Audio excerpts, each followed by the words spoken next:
me because I understand. I feel like I've been pretty polished lately with my look. So tonight, just, I like my hair messy. I do. I like it. I mean, I had chocolate chip cookie on my face. I took care of that. But I don't know. I don't know. I felt like I should just be able to do whatever, right? I don't know. Maybe it's a mistake. maybe I'll regret it. But I feel great. I had a good day. I was going to do a bunch of work, but then I thought, you know what? No. So I didn't.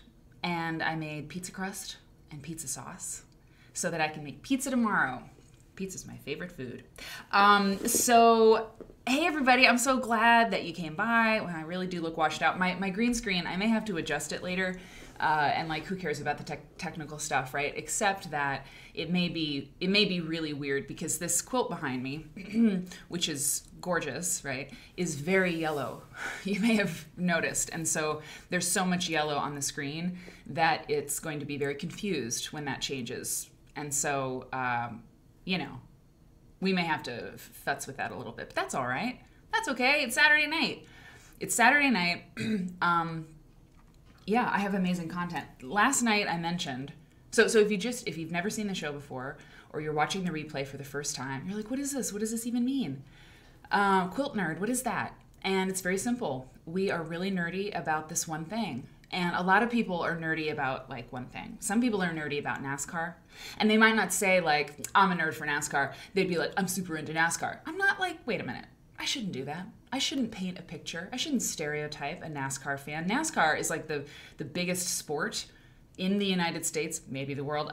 Probably soccer, probably football, but as in soccer. But NASCAR's big, and I don't want to stereotype NASCAR people by being like, NASCAR people would never say I'm a nerd for NASCAR. I'm sure there are people who would say that. Anyway, my point, and I do have one, is that everybody's got their thing. Maybe it's Star Wars. Maybe it's NASCAR. Maybe it's like miniature doll houses.Maybe it's, I don't know, it's something. We all have our thing. And around here, our thing is quilts. And the reason we win, the reason we win as quilt nerds is because quilts are the best. The quilts are the best because, guess what? There are NASCAR quilts. Oh, yeah. Yeah. And there's Star Wars quilts. Yeah, and there's miniature dollhouse quilts. There actually are. There's doll quilts, miniature quilts. So, because quilts are so amazing that we cover the whole world, literally. Yeah, it's true. Quilts will take you anywhere. Quilts will take you to Star Wars. They will take you to space. There was an astronaut a few years ago, Karen Nyberg. She went into space. She was floating in a space station, and she made a quilt. It's true. We have the video. Go. I mean, don't leave now to look at it, but it's on YouTube. We talked about it on this show. This is the 81st episode of this show. And I mean, I don't know. I'm having the time of my life. And I hope that that if you're interested in quilts, or you're just interested in what the hell we could say about them for 81 episodes, forget it. We're just getting started. I mean, really, we're just getting started. So I love doing this show. It's just been the most fun I've had in a long time. And it's socially distant approved. So you can work on your quilt while you're watching this. You can, oh yeah, I didn't tell you what we do. Well, we nerd out on quilts. And tonight, I mean, we're going to talk about political quilts, but very specific ones. And then we're going to, well, yeah, okay. I'm not going to give it all away, but it's amazing. It's amazing tonight. So I have my crisps. I have my salve. That's the last thing before I start saying hi. I'll start saying hi to people now. Oh, I really do look like I didn't put myself together. That's okay.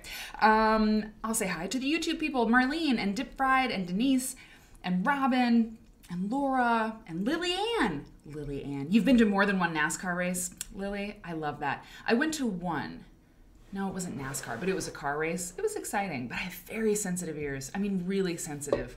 I'm such a wuss, but like when a ambulance goes by or a police car, I literally have to plug my ears, like I do this. And I feel so just like a wimp, I'm such a wimp. But for years I didn't want to look like a wimp. And so I wouldn't do it. And I was in agony. So I was like, you know what? I can protect my ears. I am in pain. I'm doing this. And so I do that. And people look at me like, they probably don't, but in my mind they do, and I don't care.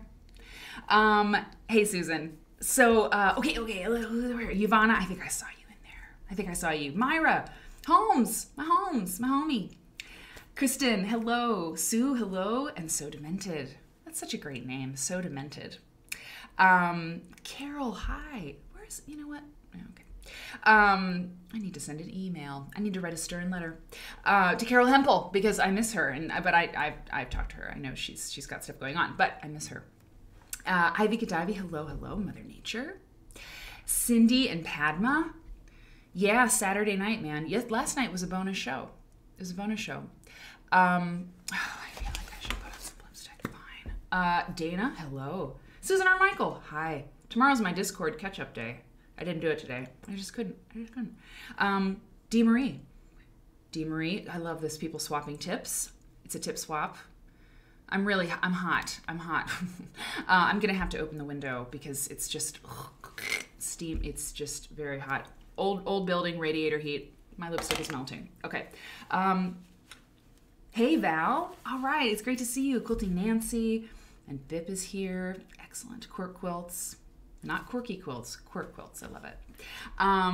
Yes. Oh, you're going to nerd. It's going to be hard. It's nerdcore tonight. Quilt nerdcore. Hey, Lady Lou. It's great to see you, too. A nun maker. You're making hot chocolate? Oh, it sounds good, except like sweating. Okay. Oh, I like seeing BFF in the chat. If that starts happening, I think it's already been happening. That's good. And then I'm doing my job. Little Bird Stitch. Let's see. Oh yeah, I was going to tell you about Salve. Oh wait, Kristen Quilts. I keep forgetting to tell you, one of my favorite music artists, Slipknot, is from Iowa and even named their album Iowa. I know. Slipknot is from Des Moines. And I'm from Winterset, Iowa, birthplace of John Wayne, Bridges of Madison County. My county is Madison County. Des Moines was just a hop, skip, and a jump. I mean, really just a hop away, like 40 minutes by car. And so my sister and I, my older sister, when we were in high school, we weren't like outcasts in the town, my family, but we were weird. We were for sure weird. And weird was kind of an insult. So like we were like black sheepish and like, kind of weird. And my sister was weirder than me. My older sister, Hannah, weirder, she, by weirder, I mean more amazing, like more awesome. But we would go to Des Moines and go to Java Joe's for the open mic poetry slams. That's right. I won a few times. That's right. And I also sang a cappella an Alanis Morissette song. So let's not pretend that I was like, really hitting it well every time. But I saw Ani DeFranco there. Yeah, the coffee house tour. That was pretty cool. Anyway, so we would go to Des Moines and we would also sneak out and go to raves. And I told this story once, I remember, on this show, so I'm not going to tell it again. But I jumped off the roof of my house and went to a rave in Des Moines, and I was on the news and had to hide it from my mother. It's good. So Des Moines, yeah, Slipknot. We're proud of that. I love that you love Slipknot. That's so cool. What if like one of the Slipknot guys like loves Twitch and he's like, what's on Twitch tonight? And he's watching this show and he's like, oh, we are really famous. So they are. Okay. Who have I got? Okay. I've got this. Okay, I was there. Mim Hicks. Hello, Mim Hicks. And I think I said Rob. I look cute as always. Oh, Robin. So I am going to go do the window thing. First Sin. Good Saturday evening, quilters from icy Northwest Ohio. I don't know what the temperature is here in Chicago. It's pretty cold, though. You listen, Kristen. Let me tell you something. Last night I talked about it. Oh, Susan Kelly, we were talking about, what art are we talking about today? Today we've got political quilts, and then I was like, I don't want to say this other thing I want to share because what if I get tired? I'm not tired. What am I doing? I'm doing nothing. There's nothing better to do than this. So we're going to talk about political quilts, like traditional ones, old ones, from this book. This is amazing. Look, the political and campaign quilt. This is amazing. You just buckle up. Just enjoy. I got this. And then for something completely different, Joyce Wieland, who is this extraordinary artist from Canada who made the most amazing artwork. I mean, her work is in MoMA, but she did a ton of quilts. It's just exciting. It's the perfect complement. It's like salty and sweet. Well, yeah, sweet and salty, whatever. It's going to be great. But I keep brandishing this lotion. I just want to tell you that last night on the show, I mentioned that I was doing a lot of organization of the house, and I did the medicine cabinet, and we have so much lotion. And I hate letting things go to waste, and this lotion is getting older, and I'm using it. And I wanted to let you know, I'm just going to salve myself up until it's at a reasonable amount. Twice today, you guys. I was like doing something else. I was like, I want a lotion. I was like, no, you lotion up good. And so I feel very supple today. Hang on one second. I'm going to put on the Be Right Back screen for 2 seconds, even though it doesn't, I mean, I'm just going to run over there and open the window. But I learned last night that if I leave the seat and nothing's happening with your host here, that it's confusing for somebody who just comes in, or basically everyone who thinks something happened to the screen or to the stream. Okay, so this will be funny, but I'll be back in like 2 seconds. Okay, hang on.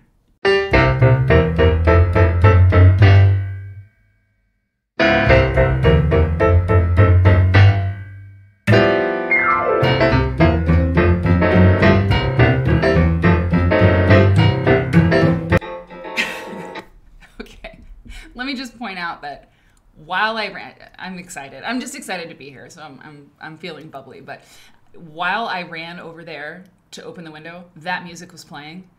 So it was like I was in some like movie. It was like dun, dun, dun, and I was like, yeah, okay. All right, so let's do. And I have that different chat box style up tonight. I don't love that sort of gray color, but I couldn't figure out how to change it yet. But I kind of like that there's a background on it. Anyway, we'll try it out. I also have, I have it up throughout the show. I think it's going to work tonight. I like having the chat screen on the actual screen of the show because that means the replay people can watch it and be involved in the chat, you know, at least watching that, right, in the replay. But I don't like covering up anything. But tonight, I think it's gonna work. We'll see. We got to try these different things. You know, the show is developing. It's always, you know, these little things. Hey, other Mary Kate, I got your text. I'm very bad at texting immediately back. It's a problem, like literally a problem in my life, but I see you. Okay. I need tons of lotion in the winter. It's true. Okay. Oh, wow. A group in DC recently did, this is from Lily, a challenge to make quilts about the movement for DC statehood. Really? You know, Lily... hang on. I got to get you, Lily, you need to know about the Discord because that's the kind of hot tip we love around here. And I would love to see like, you know, a link to something or anything that you have about that or just a reminder to look it up. The Discord, if you don't know what that is, people, you know, it was new to me too. This is all new. I was new to Twitch. I was new to Discord. It's just the world continues to do its thing, right? And so we have to like hop on whatever and figure it out. And so, you know, the Discord is just basically like a big chat room that's on all the time. And so when the show isn't on and you want to share your projects or you want to send a hot tip for the show, you can do that. Let's see. The best way to do this, if someone would put an invite to the Discord, Lily's over in YouTube, if someone would put an invite to the Discord, hey Marianne, in the Twitch chat, it would be faster for me because I could just copy it here and put it over there. It would be nice. Or if somebody just puts it in the YouTube chat for anybody who wants to join. Anyway, it's fun. It's cool. It's just like a chat room for folks, and you can share your pictures of your projects and stuff, which we can't do in the chat room on the show, but you can share pictures. So, yes, if someone can put an invite in the Discord, that would be in the chat box in YouTube and Twitch. That would be amazing.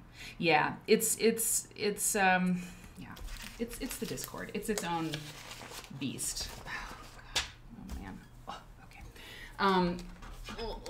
Well, more is to be revealed. It's all so new, and now I'm getting hot talking about the Discord. Okay. We're gonna talk about quilts now. That's what we're gonna do. And I'm not ignoring the question about Discord. Oh yeah, there's yes, that's it. Thanks, Kristen. Okay. All right. So what's the quilt behind me? That's where we always start. And this is the quilt behind me. I gotta get small. help, I'm small. Okay. Look at that quilt. Look at that. Isn't that wonderful? It's so cool. It's so beautiful. So last night, when we did the Quilters newsletter special show, we just read an issue of Quilters newsletter. It was super fun. I started the show with a quilt that was in the National Museum of American History, and it was made between 1950, what did they say? 1950 to 1969. But it was, that was the date, the date range on it. And it was so cool. And I got it, I pulled it for the intro quilt because I really liked the idea of having a quilt from that time period because we were going to look at quilts. Wait, why? Why was it? It was something having to do with Quilters newsletter. Oh, yeah, because Bonnie Lehman, I was like, we looked at an issue of Quilters newsletter from 1986. Why did I do that? Bonnie Lehman started Quilters newsletter, the most, seminal quilt publication that's ever been, in 1969. So I was looking for a quilt that was sort of relevant, to that time period in which she would have been a quilt lover, learning about quilts, interested in quilts, and then starting the magazine. So so I was really into that quilt. I was like, that's really neat. I want to look at other quilts that were made, in that general time period. I'm just not done with them yet. I want to find another quilt like that for the first quilt of the show. And so so I went to the International Quilt Museum, the place that I love so much, the place that we all value and need and love to donate to. And I found this quilt, which I've seen many times, and it's just a marvel. It is called, the Royal Astor quilt, A-S-T-E-R, the Royal Astor quilt. And it was in a show, an exhibit called Modern Marvels. Modern Marvels, quilts made from kits, 1915 to 1950. Hey Molly, yeah. Oh, I didn't do it. There's a couple announcements I have, but I'm gonna get into this and we can get those announcements going. But one involves you. Hey, thanks for subscribing, Anna. That's awesome. Thank you so much. Thank you for subscribing. That's fantastic. I appreciate it. Appreciate you. Thank you. So Modern Marvels, quilts made from kits. This was an exhibit that went from June 2014 into February 2015 at the International Quilt Museum. And here's what they had to say about this quilt. The Royal Astor quilt, it's a home art studio pattern. Home Art Studio. So this is a company, right? A company that was making quilt patterns at that time. Or we're going to learn more about it, but I'm reading like the specs on this first. The Royal Astor quilt, Home Art Studio pattern 342, and it says Hubert Vermeeren design. So the artist who designed it was Hubert Vermeeren, and the person who made this quilt, we know who it is, which is wonderful. Julia Maud Marsh Smith. And it was made in Henderson or Crete, Nebraska. Henderson or Crete, okay?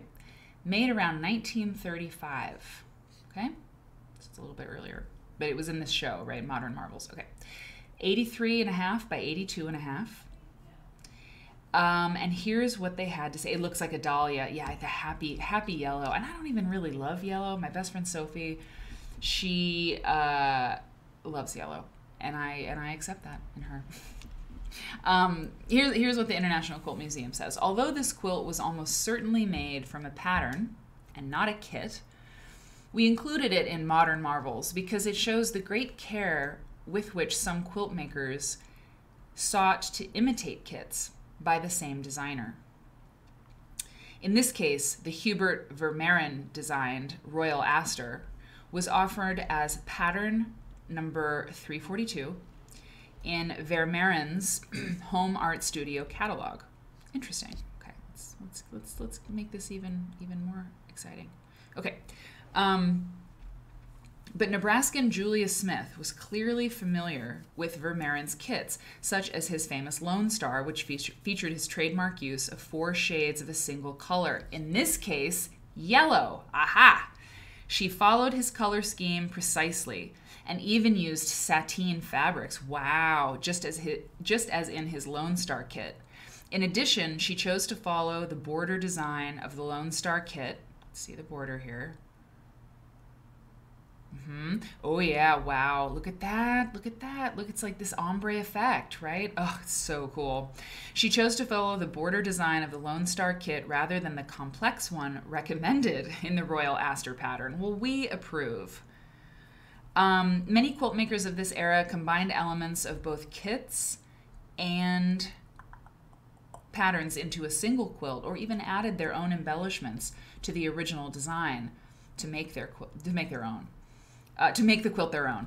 Hubert Vermeuren's home art studio of Des Moines.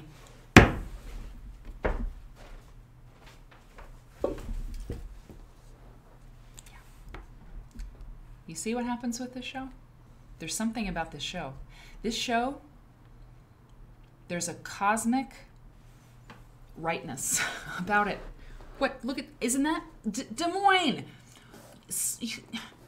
Kristen said Slipknot, the band Slipknot, from Des Moines, from Iowa. I'm from Iowa. We talked about Des Moines. And now the quilt that I picked, there's no reason. Everything is chaos, okay? Nothing makes any sense. But there are weird things that happen, okay? There are weird things that happen. And that was a weird thing that happened. The person who designed this quilt is from Des Moines. Okay. It's magic. Thank you. It's magic. The show is magic. Let's move on. Let's continue. Hubert Vermeuren's home art studio of Des Moines, Iowa, originally sold textiles stamped with embroidery patterns. Ever on the lookout for ways to market his goods more successfully, he added quilt patterns and kits to his line of merchandise. At first, he simply borrowed from published sources.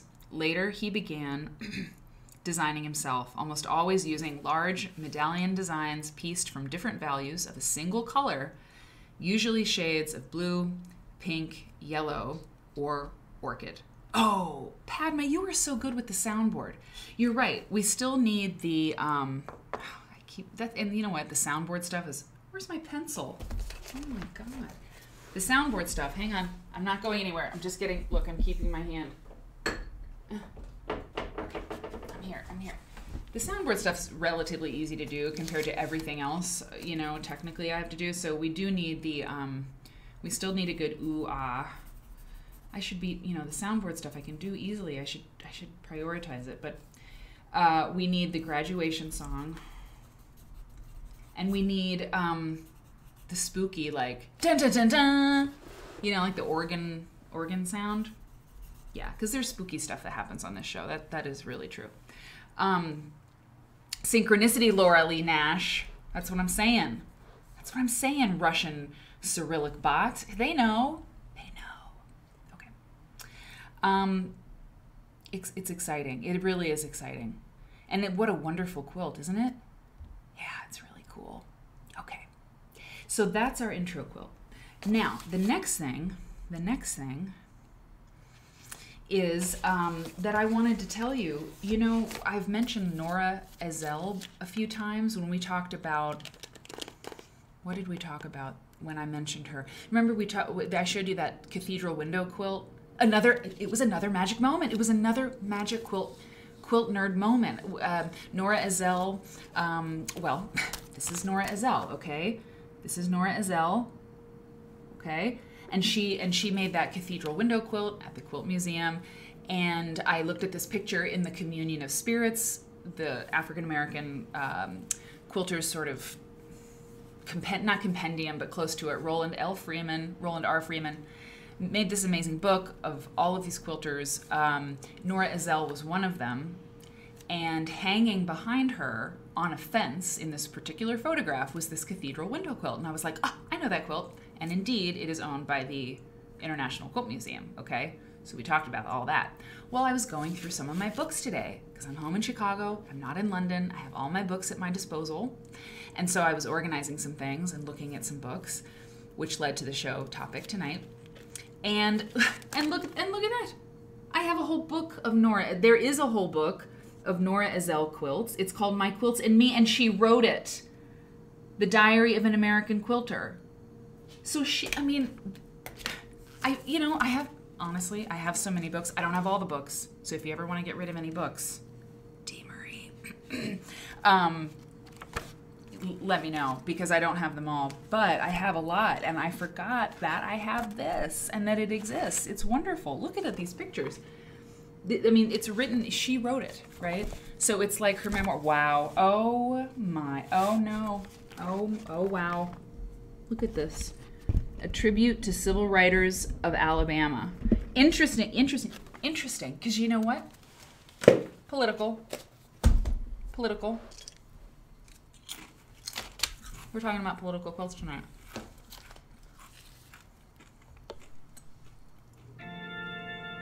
That's the best I have for a sound effect, but that's another place to use the sound effect. Susan or Michael, I know, right? Isn't this great?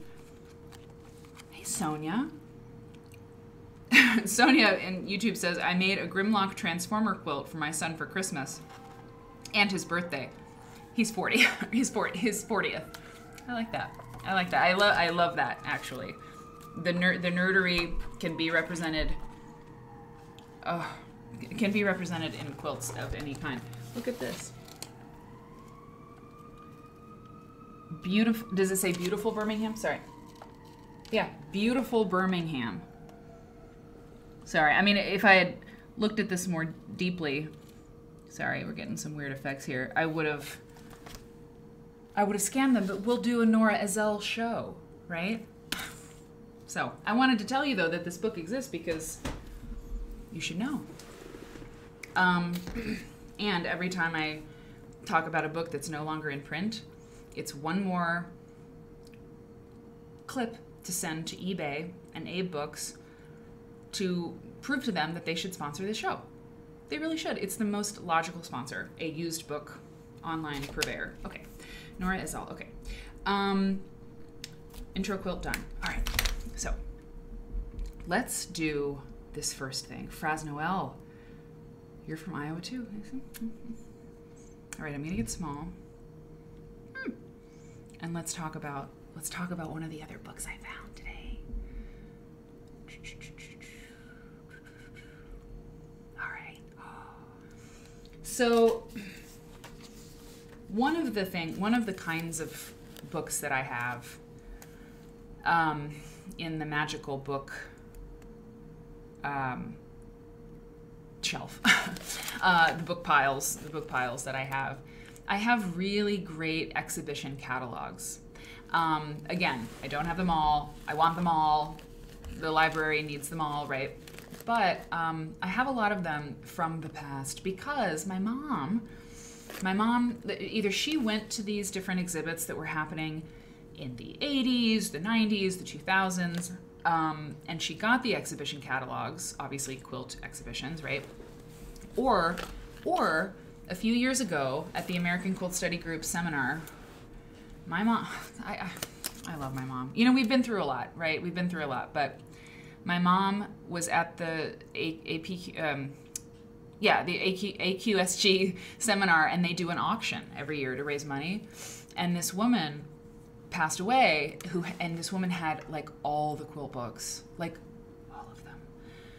And she passed away, and she gave her books to AQSG to auction off to raise money. And my mother, she texted me frantically, furiously, quickly. And she said, what do you think? Do you want me to bid on these books, for you? It was like a complete library. It was almost a complete library. And she bid on the books, and she got them in. So I have these amazing books. And you know what? I'm going to say the woman's name, Eleanor Malone. Eleanor Malone. A lot of books that I have in my library have a book plate that says your name, and I appreciate you. Wherever you are, floating around, I'm sure you'd be thrilled to know that this nerdy show is being broadcast across the internet. And a lot of it is thanks to you. So I think this book is actually one that my mom had, okay? But it's marked up, it's dingy, and it's gorgeous. The Political and Campaign Quilt, okay? Hey, Raffle Waffle, I'm so glad you're here. Is it a scrap if you just bought it? I love that. So let me see. By the way, Marion is in Australia. That's so great. I'm so glad you're here. So this book, this is an exhibition catalog, and there are magical things in here. And I was thinking when I found it, I was like, maybe I should save this. Hey, Susan Reinhardt, thank you so much for subscribing. That's so cool. I really appreciate it. I really appreciate it. We appreciate you. If you don't subscribe, you should totally subscribe to the show. $4.99. The pigeons. Okay. So I thought I should save this content for like election season. And then I thought, no way, because when it's election season, nobody wants to hear anything they don't have to hear about election season. I was like, let's talk about this now. These quilts are totally cool. So I picked out, look at these tabs, I picked out some of the best, coolest quilts in this. So let's look at them. And this, so I scanned in pages. This is the first page here of this. I just love the font. It's beautifully put together. I mean, can you tell that it's embossed? This is it's raised. It looks, I don't know, on your screen it might look like an impression, like what's the word for that? But it's raised. It's like an embossed cover. It's really, really beautiful. And no, the write down, I feel you. I feel the same way.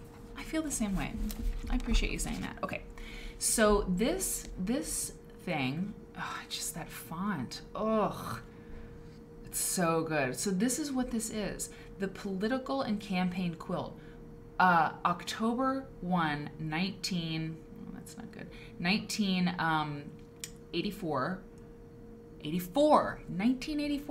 predates the issue of Quilter's newsletter we looked at last night. It was at the Old State Capitol. Is that crazy or what? The Old State Capitol in Frankfort, Kentucky. And it was produced, this book anyway, was produced by the Kentucky Heritage Quilt Society / the Kentucky Historical Society. And in the world of quilt research and quilt documentation, those Kentuckians, I'm sure some of you, either now or in the replay, are Kentuckians. We owe a lot to the Kentucky and the Tennessee people, the quilt people, because Kentucky and Tennessee, in the beginning of all of the quilt documentation projects, I mean, there's kind of a rivalry between Kentucky and Tennessee. Quilters can be vicious. And like, who did the first quilt documentation project? If it was Kentucky or Tennessee, it's like hotly debated. I'm on Team Tennessee, but anyway. So that's what this is, okay? So I pulled some of the most amazing quilts to show you, and I'm gonna read to you, because every quilt that gets a picture, and there's a lot of these in here, okay? There's a lot of them. But we can't talk about all of them. So this is what happens when you get, so this is the quilt that you're looking at, and then there's this text, okay? So I'm gonna read you what it says. It's not much, it's perfect actually for this show. It's like the perfect amount to read while we're all looking at the quilt, okay? And this one stopped me in my tracks. It stopped me in my tracks because guess what it's called?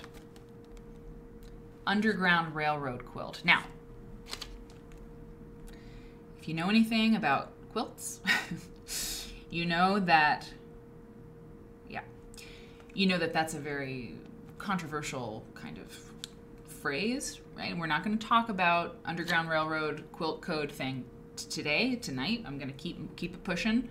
If you want to know about the Underground Railroad quilt code controversy, this is not a shameless self-promotion. It is truly the best place I can send you is to watch my YouTube video on myths in the American quilt story. It's a YouTube video. It's on my page, youtube.com/MaryFons. Easy to find. If you're watching on YouTube, you're already there. So watch that. It's if you want to skip to that, it's sort of the last third of the whole thing, and I talk in depth about that whole thing, about whether or not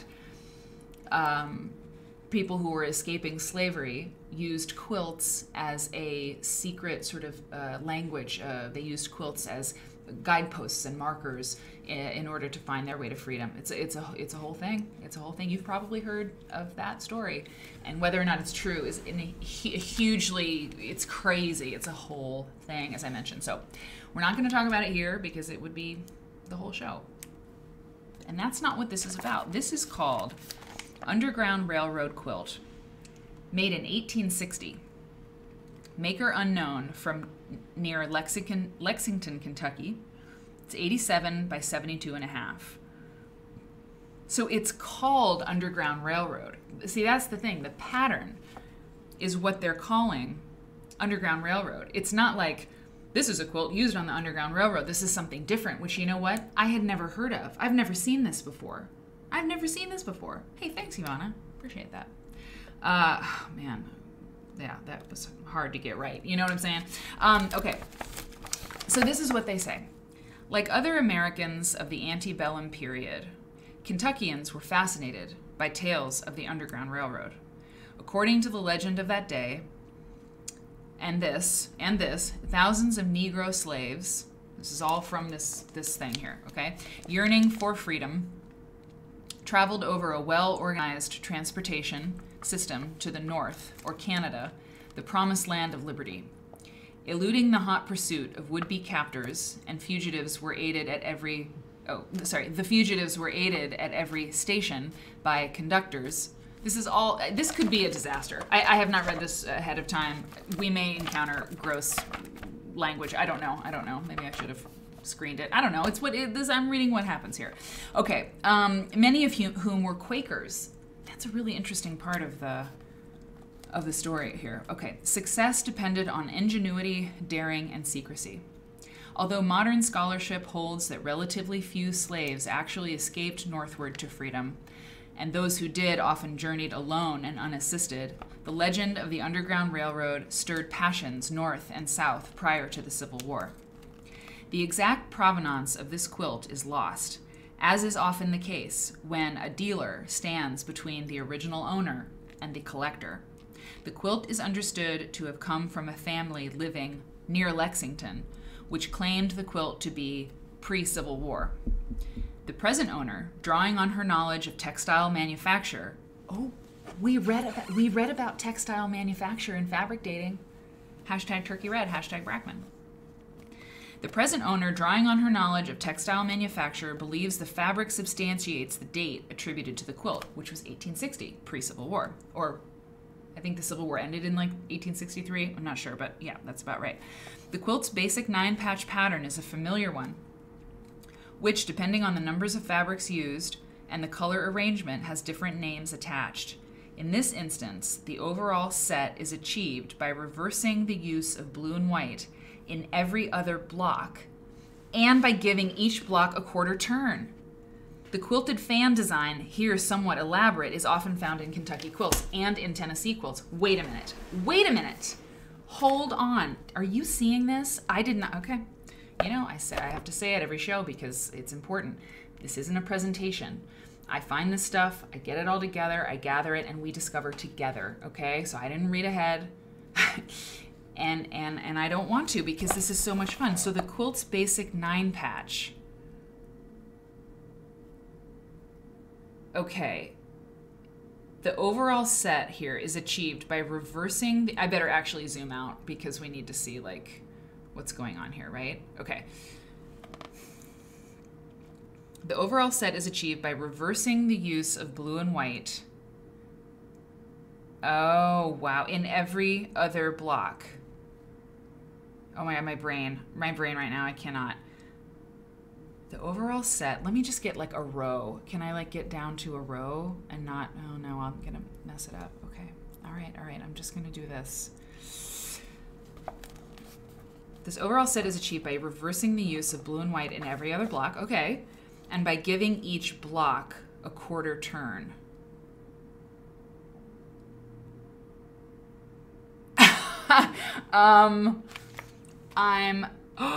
Okay, Padma, I just saw what you said. Oh my god, I love it. I am having trouble here. I mean, Oh, I should put this on the Jamboard thing I did last night. But wait a minute, a 9 patch. Okay, hold on. I need my tools. I need my markup here. I need help. Okay. So if we do this and we do this, can I draw a box? Wait, no, hang on. I want to draw a box. Can I draw a box right like this? Yes, I can. Okay, now let me make it clear in the middle. Okay. Now let me make it a little skinnier because it's really... Okay. I need help here. I want to know about construction on this. Look in the corner. Exactly. Thank you, Natalie. So, okay, so here. So this is the block. This is the block. Okay. Okay. Oh, wait, you can't see that. Sorry. Hang on. I can get that fixed. Sorry. Got cut off a little bit. Yeah, okay. We can do that. That's okay, right? You can still see the chat over there. All right. Quilting Nancy. Okay. Let me scoot this thing over because now that we see the block, we can do this. Okay. So that's right? That's the 9 patch? Yeah, okay. So Sodaminted says you have to find the 9 patch. 2 of the 9 patch corners are a 4 patch and the others are a square. Okay, yeah, it's blown. Molly, same. It's really intense. It's so great, right? I've never seen this before. I've never seen this configuration before. I really haven't. It's really something. It's something. So you've got, so now let's get more granular. This is your row. So you've got your little 4 patch, right? Then you got your HST, hashtag Myra, hashtag HST. The hashtag turkey red thing, it's everything. Hashtag turkey. Listen, the Quilt Nerd merch, the stuff, the apparel. Padma, was it you? Hashtag turkey red. Like I would so wear some kind of t-shirt or garment that said hashtag turkey red. I mean, Fiandor, if you're in the chat, can you just drop a mic? Because Padma, that was you, right? Sorry. Hashtag turkey red. God bless America. Okay. So we've got, I get excited. 4 patch, HST, solid patch. Okay. So that's 1 row. That's easy enough. Cool. Okay, and then here, oh my God, it's so simple. It's so simple. We've got our HST. We've got our 4 patch. And we've got an HST. And it's all about turning them, right? Okay, and then on our last row of our 9 patch, we've got our, just reverse at the top, solid patch, HST, 4 patch. I am dead. It is a nice pattern. I also love the colors. Wow. And so all together, this is your block. Now, I don't know about you, but this quilt, especially with 2 colors, I would say it's either a really good idea to make this with a friend. Like I could see my mom and I working on it. I really want to sew with my mom again. It's been a long time. And we could do this. But I mean, just prepare, get your seam ripper out. Seriously, get your seam ripper out, have it ready. And that's the thing. If you do it with a friend, you'll get it done faster, but then you also might be really mad at your friend when she sews like 9 blocks together incorrectly, because this is hard in terms of just, you have got to make 1 unit at a time, 1 block at a time, and put it up on that design wall. Don't think I mean, this is my advice, and I haven't made this quilt, but when you have those, when you're turning things, especially if you're doing like 2 colors, like it just is really easy to just get off off, and then you've turned something like 9 different ways wrong, and you have to rip so much stuff out. It's simple, but it's complicated. Simple is complicated. That's what we like to say. But yeah, and crafts for others, great point, great tip. Number your rows, otherwise it's easy to make a mistake. It's true, because you've got, I mean, this is not, man, this takes a while. It does. I mean, people think, oh, quilters, making a quilt takes so long. It's like, it doesn't actually. And if you're working on it, it doesn't take that long at all. But certain quilts take a long time, and this just has a ton of patchwork in it. It just has, but look at the effect. Isn't it cool? It's so cool. And it's called Underground Railroad. And then the snake border is really good. The snake border really, really pulls it together. You know? I should say zigzag, but I always think about a snake. It's really, really, really, really cool. This whole thing. Bravo, unidentified quilt maker from 1860. Approved. It's approved. All right, next. One thing I didn't do, by the way, I didn't read you about this exhibit. It's you know, I'm not going to read too much of it. I mean, we're already going here, but just political quilts do not reflect lightly held opinions. The considerable amount of time it took to complete a quilt gave a woman at the time ample opportunity to associate her most personal feelings with it. Interestingly enough, with the right to vote after 1920, women did not abandon the needle as an instrument of political expression. Yeah, we couldn't afford to get rid of any of it. So, okay, but so there's more about the exhibit, but you know, the quilts are what we really want to look at, right? Okay, so then there's this one. Look at this quilt. Look at this quilt. Look at this quilt. I know you're looking at it, but where's my tab for this? Okay, let's see. Oh, it's Old Abe Forever. Isn't that crazy? It's so cool. It's Old Abe Forever. When's the last time you saw an apostrophe on a quilt? That's just what I'm saying here. Okay, let's see. What does it say? Hey, Eric Wolfmeyer. Eric Wolfmeyer. You guys, Eric Wolfmeyer, you're amazing. You know what? So Eric Wolfmeyer, if you don't know his quilts, you got to find this guy and look at his quilts. And Eric, put your Instagram in the chat. I think it's E. Wolfmeyer or something. Eric Wolfmeyer, I'm so glad you're here. This is a thrill. And what's really interesting, once again, this show is magic. It is blessed. We're too blessed to be stressed. I almost hit myself in the eye with my hoodie string. What's really interesting is Eric Wolfmeyer does quilts that often have a lot of patchwork. Right, like this last quilt. Eric, did you see this one? This strangely is like reminiscent to me of you. Everything is happening. Okay, so here's what this exhibition catalog from 1984 says about this. The Nunda Lodge Quilt. Nunda, N-U-N-D-A. Nunda Lodge Quilt. Circa 1870. Maker unknown, Illinois. She might have lived right here, where I am. Appliqued and pieced. 82 by 82.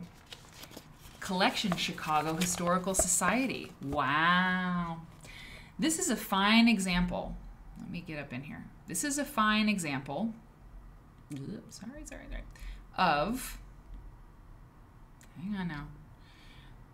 Of the highly original and personal design. Hold on. I'm sorry. It's just something's going on with my thing here. No. I want to zoom in. Don't do that to me. Okay, I don't like that. But now it's going to be fine. Okay. The fine example of the highly original and personal design which often characterizes political quilts. The quilt maker appears to have been a person of passionate conviction, so much so that the viewer is both amused and amazed by her work. That she was a staunch Union supporter is immediately obvious. don't know. I want to do one thing. I want to make sure that you are able to see the whole thing. Yep. I had to do a little something. Okay. That she was a staunch union supporter is immediately obvious, but what prompted her inclusion of the nebulous slogan, "Pure water"? What? What? Pure water? Oh my God. Look. I'm going to turn it around. Look. Pure water. Look. Do you see? Faith, hope, and charity, and it says pure water. Are you dead? I am dead. What does that mean? That is so beautiful. I can't. Oh my God. How cool is that?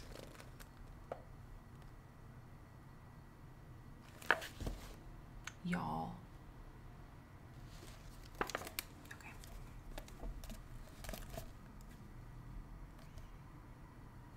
That's so cool. That is timelessly cool.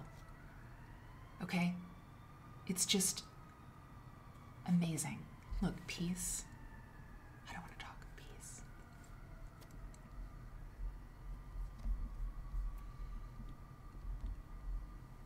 Union. Look at that.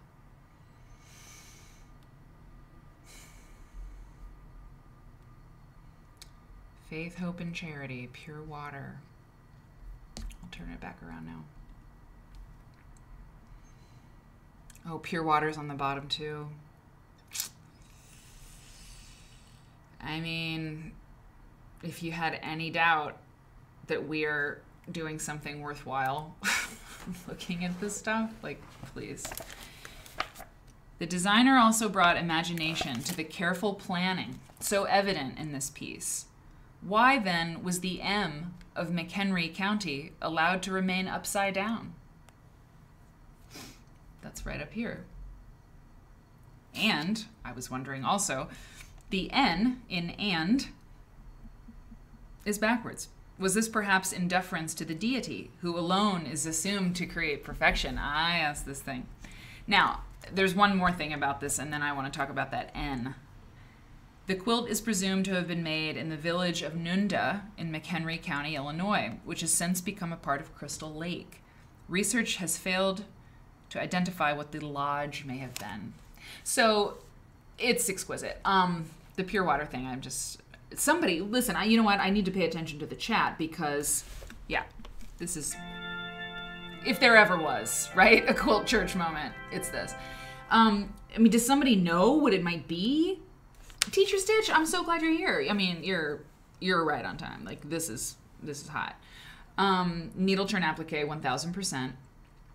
Okay, Molly Squared. See, I knew. I was like, does anybody in the chat have an idea about this? Molly Squared says drinking water was real dirty for soldiers in the Civil War. This is 1870. Well, but 1870 is a little bit after, right? I think. Cindy D's 15 minutes from Crystal Lake. Listen, get up in those historical records. Get to the courthouse. You get over to the public record. We have to know. I mean, yeah, Molly, you get the apple. You get the nerd apple hardcore. That's awesome. And exactly, Robin, the end's reversed. Now, okay, now Shasta. Hey, Shasta, I'm so glad you're back. I wonder, Shasta says, I wonder if it's an advertisement or a label that she copied. Oh, you mean the N? The reversed N? See, but here's the thing. Okay, hold on. Talk about nerd moment. I gotta grab something here. Have you seen Crazy City Quilt? What is it? Winnie. One of the most famous quilts, right, in America, is well, I think it might be in the Fabric of a Nation exhibit, actually. Crazy City? I think it is. No, it's not Crazy City, but it's another one like it. But I'm going to pull up a picture of this quilt because it also has a reversed N, and I've seen this before. I've seen it before, and it's kind of weird, you know, because it's like when you see these quilts that have this thing, I mean, they definitely are very detailed quilts, and so it's like they didn't have to reverse that N, although N's are really hard to make a pattern for. But Okay, it's going slow because the show is doing a lot of uploading right now, but I'll pull it up and I'll show you. Either way, this is really, it's really amazing. Love, truth, union, peace, pure water, baby. It's ridiculous. Shasta Matova says, okay, you get a nerd apple. Nunda Lodge, number 169, Ancient, Free, and Accepted Masons, the oldest fraternal organization in Crystal Lake at more than 160 years old.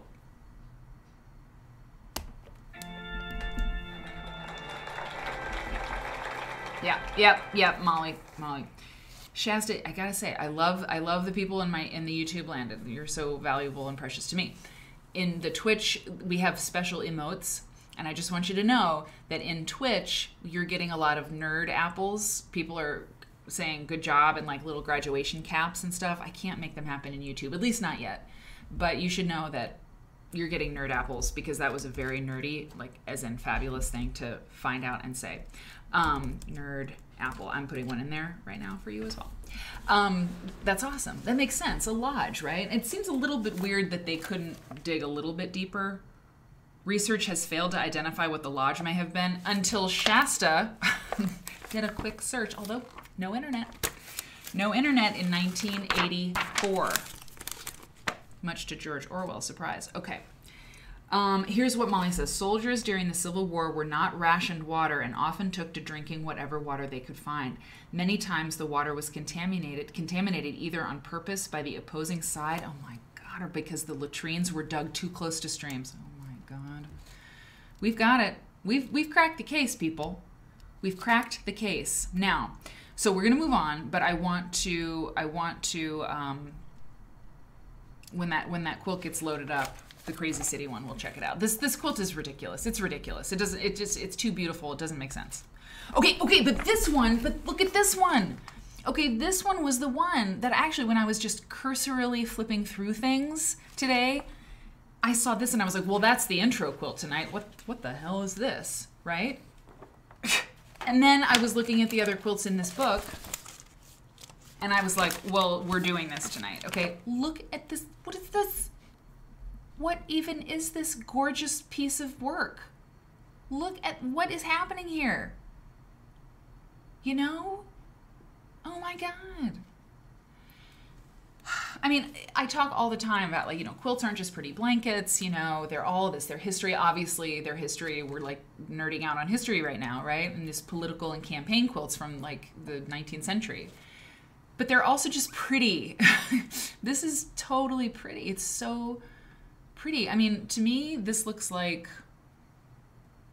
and it's not a reach because I could show you garments. It looks like Dior, really. Like Dior had this sort of color scheme going on a few seasons ago, I happen to know.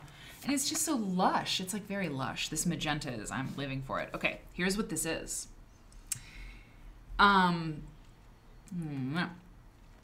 Political ribbon flag quilt, 1876, the Centennial.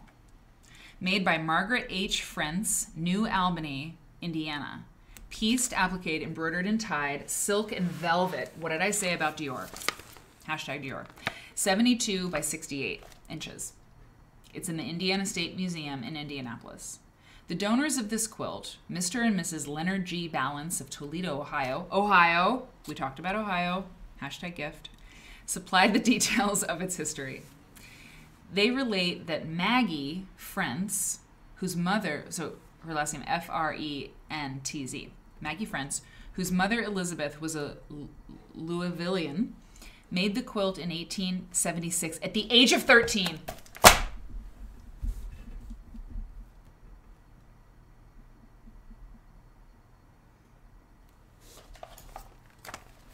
A 13-year-old made this.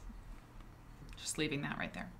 She was the oldest daughter of Peter Frenz, and the family lived at that time in New Albany, Indiana. An old, undated newspaper clipping suggests that Maggie died at an early age, which may be why the quilt came to Mr. Balance through his aunt, who was the youngest daughter in the Frenz family. The bands of silk used in the flag used in the flag. Okay, here's the flag. Here's the flag. Okay, I'm going to turn it around. I'm going to turn it. I'm going to do a turn. Oh my God. So this is, okay, so the way I had it oriented for you all is the way it was oriented in the book, you see? You know, but now I'm turning it. Oh my God, look at that. It's so great. It's so cool. She was 13, man. That's so groovy. Oh my God, I'm dead. Listen, Crafts for Others is like, I'm thinking about breaking out the popcorn and not doing any crafts just to be able to see all the intricate quilts tonight. Girl. Hey, CK Kirsch, you just subscribed? Thank you so much. I feel like this show is really selling subscriptions. I mean, it should. This is great stuff, right? It's so great. I really appreciate it. Thank you so much.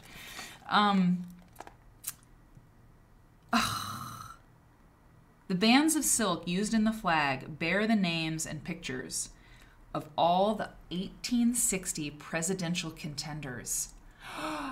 Abraham Lincoln,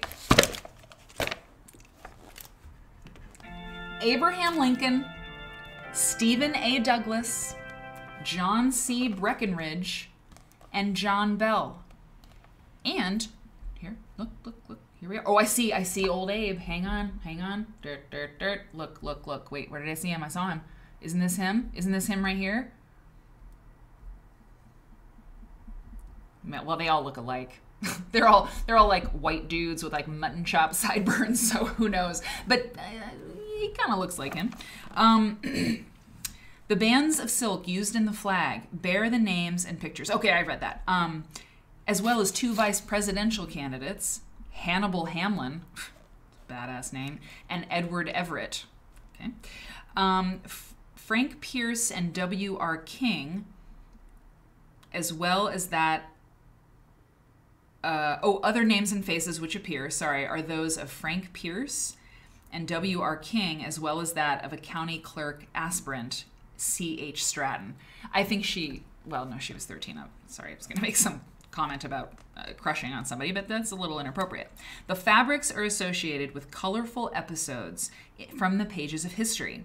For example, the materials include the band from Basil Duke's hat, which fell as he was fleeing from rebels, quote unquote,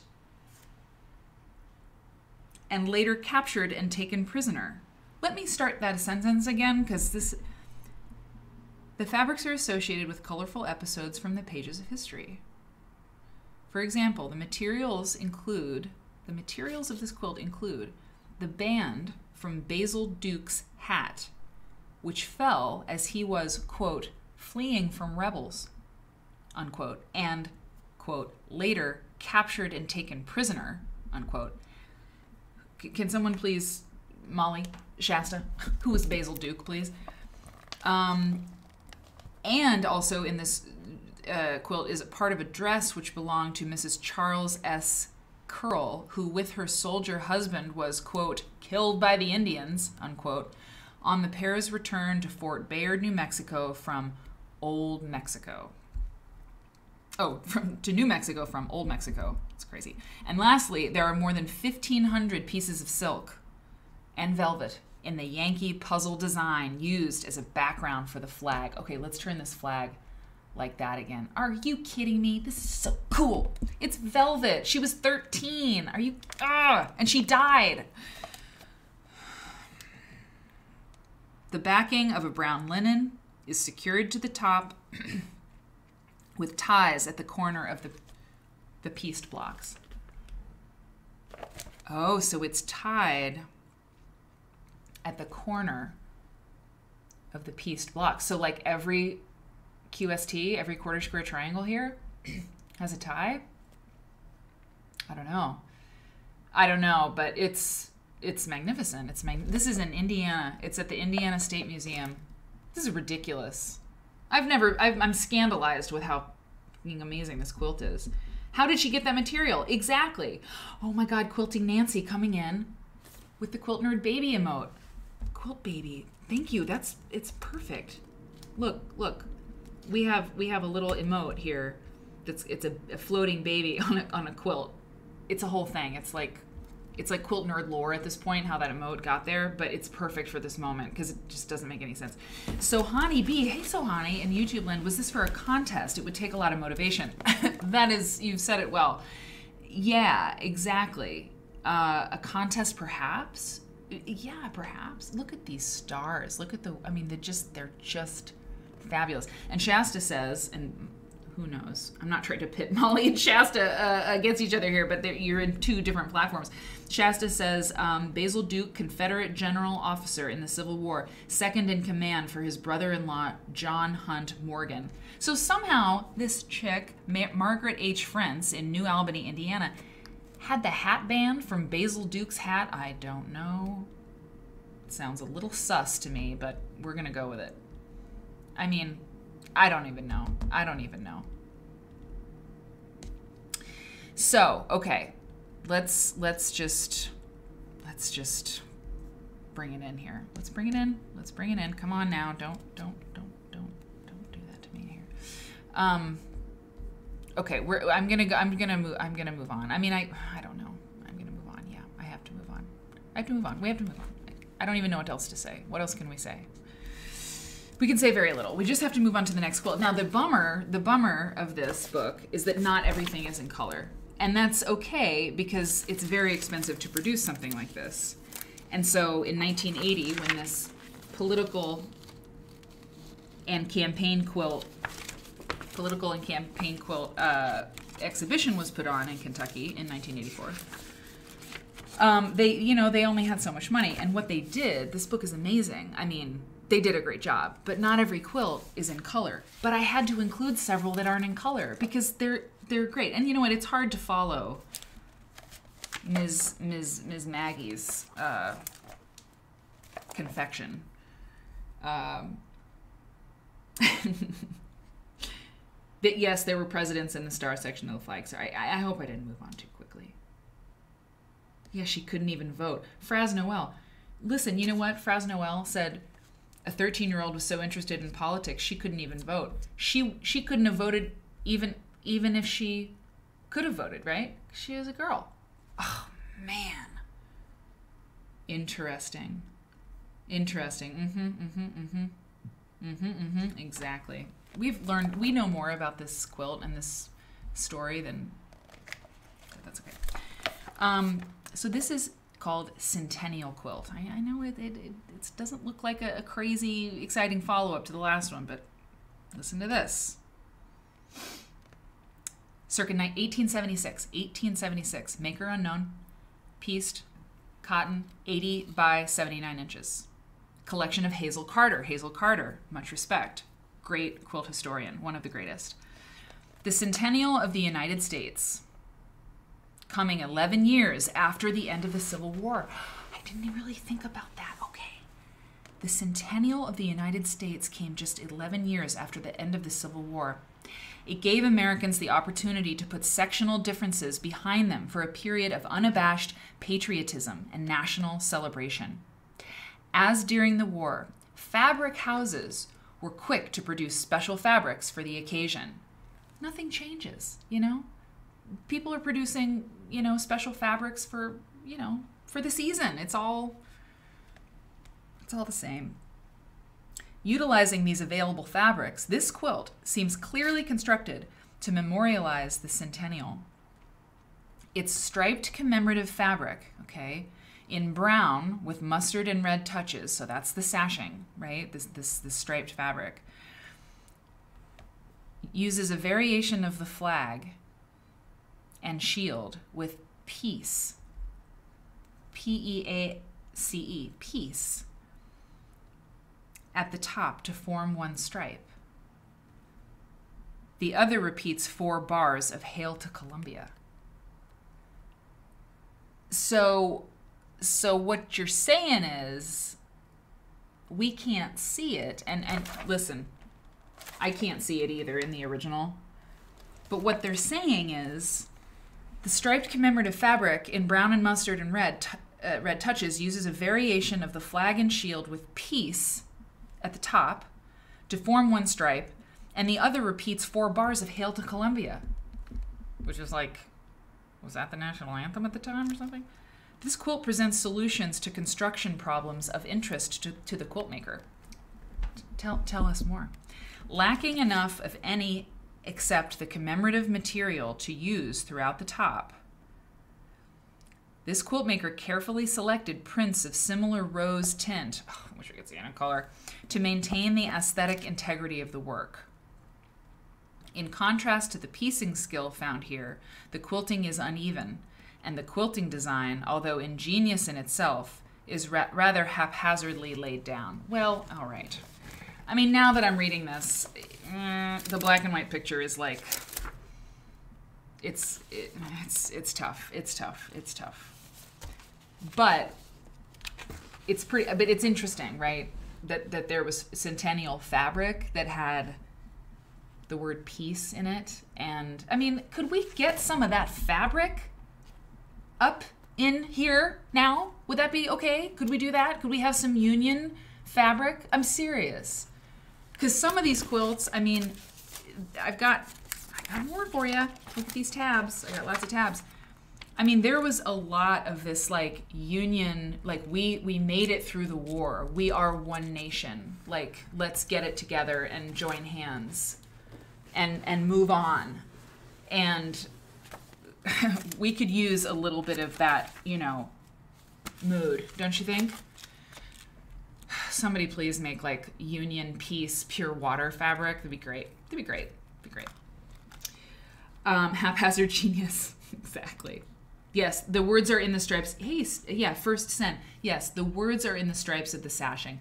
I don't know if that was clear or not, but yeah, and we can't see it. So honestly, it's not ideal to look at this one because it's not in color, but the knowledge is still there, right? The information is still there that this had words in it, and it was 1876, and a mill was like, let's put some words on fabric and we can sell it. And this quilt maker, they said, you know, she had enough fabric of the commemorative Hail to Columbia thing to do all the sashing. That's the stripe, right? She used the stripe. This is the commemorative stuff. But the rest of it is scrappy. And it doesn't mean she didn't have enough fabric, right, to do all of her blocks the same, but she chose not to. And so it just makes it all the more important, the emphasis placed on that commemorative fabric. It's really cool. Really cool, man. Quilty Nancy, can you zoom in on the top right block? Yes. I saw that as well. That looks like maybe like a little eagle or some kind of, it's really hard to tell this close, but a porpoise? Yeah, I don't know. I'd love to see it in person. Where is this one? This is at the Abby Aldrich Rockefeller Folk Art Center in Williamsburg, Virginia. Interesting. Do you know the Rockefellers were from Virginia? Or maybe West Virginia? Anyway. Okay, next one. Next one is in full color. Look at this. Now, we've seen quilts like this. There are quilts that have this eagle. I see these eagles all the time, right? In my dreams. I see these eagles in a lot of different quilts, and I'm sure you do too. They show up a lot. If you're trolling those auction sites and looking at these different quilts, you see these eagles a lot. And so I was like, I want to know what's going on. Also, I'm sorry, part of the reason I'm interested in this quilt, and you might find this a little inappropriate, but it looks like the eagles are smoking cigarettes. Tell me I'm wrong. Tell me I'm wrong, and I will apologize.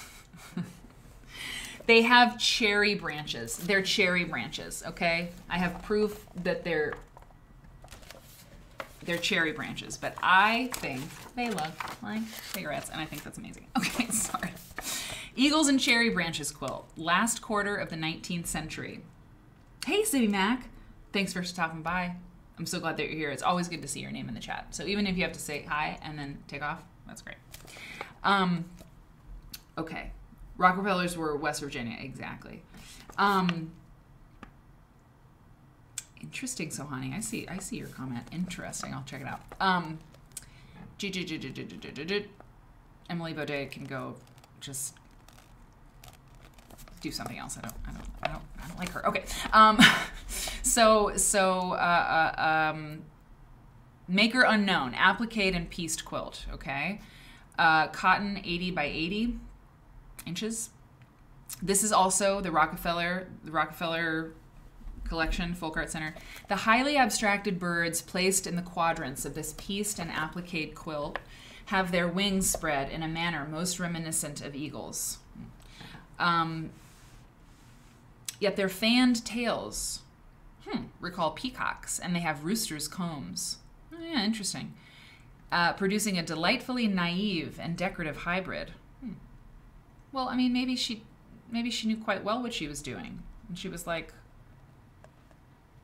well, whatever. I don't like that. This quilt is presumed to reflect the centennial celebration and has been dated to the last quarter of the 19th century.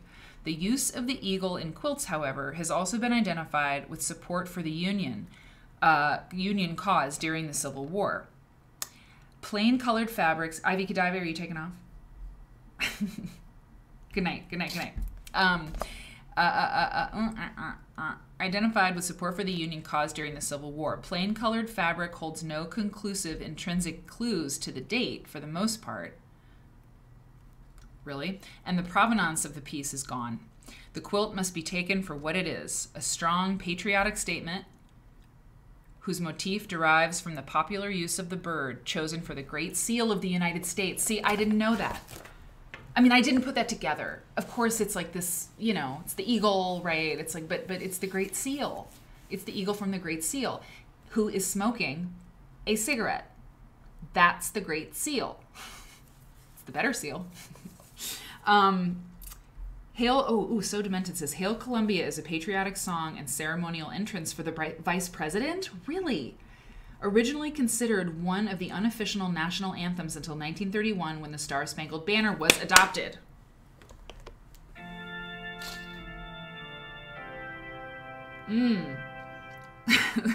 Smoking eagles are also a little chubby. I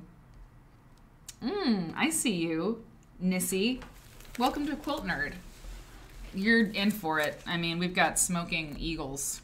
I mean, no, that's really interesting. I wanted to look at it because I have wondered about these eagles. And also, listen, this person said, plain colored fabric holds no conclusive intrinsic clues to date the quilt. But hello, hashtag turkey red. I mean, really, I feel like they had to know enough to know about like turkey red, right? But I mean, solid colored red holds a huge amount of detail, right? But they've dated it to, the last quarter of the 19th century or something. Okay, so that's all right. So here, check this out.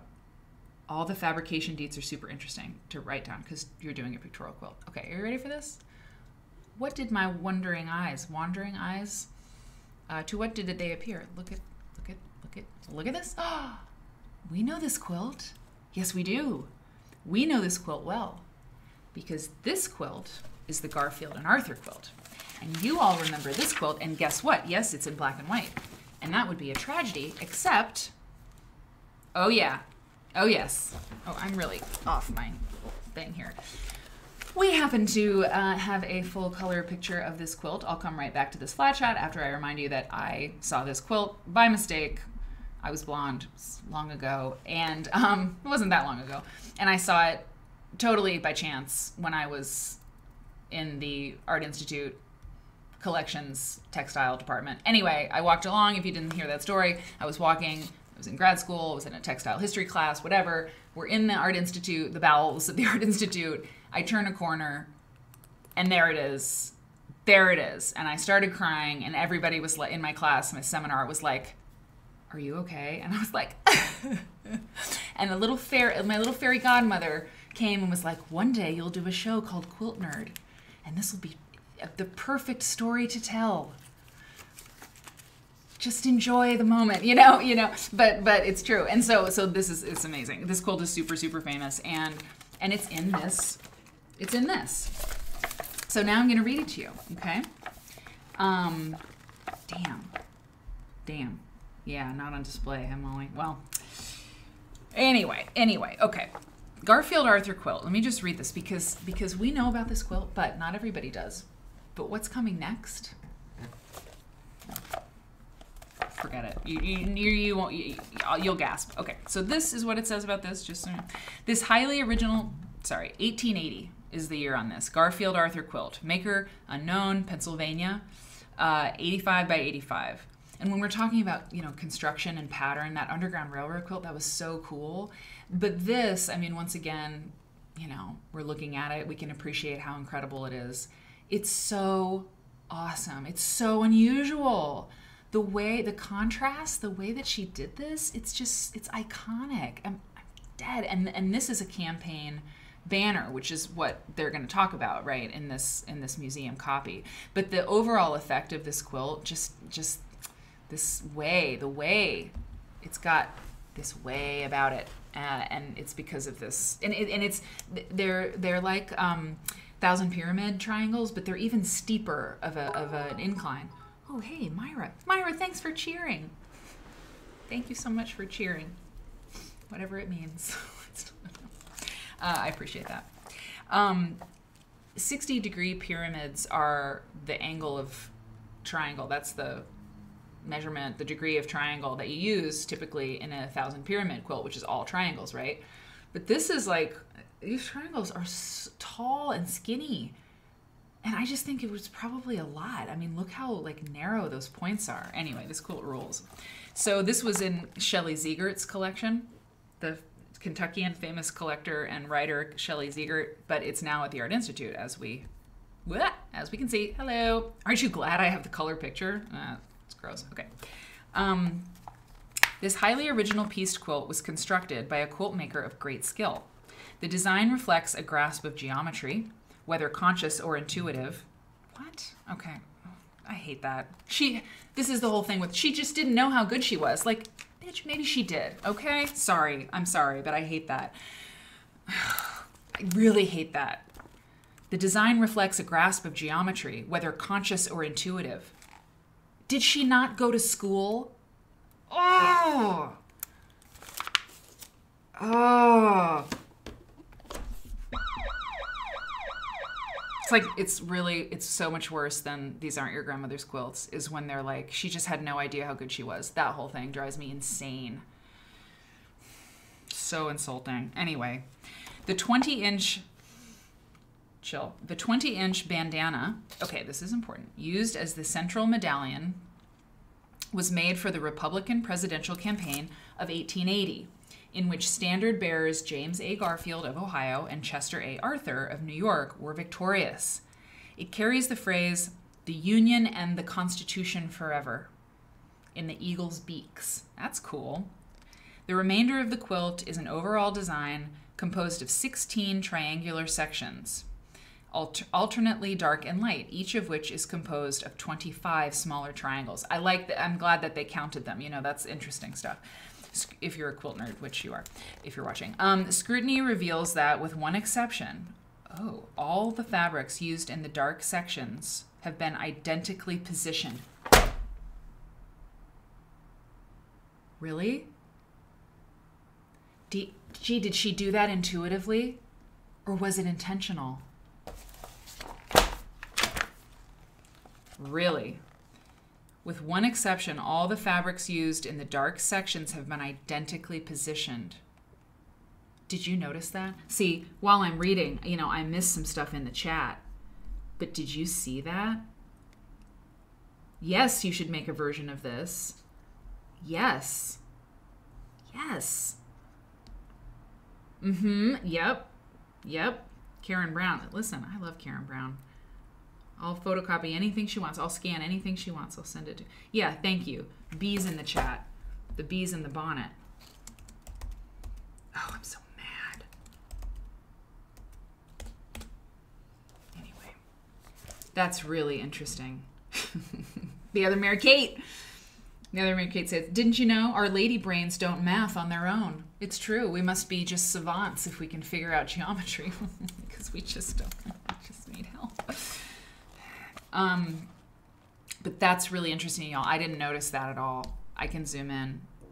And Quilty Nancy says all but the top left. The top left is the different one. Is that it?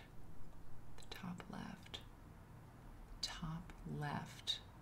Okay. Uh-huh. Mm-hmm. Mm-hmm. Mm-hmm. Mm-hmm.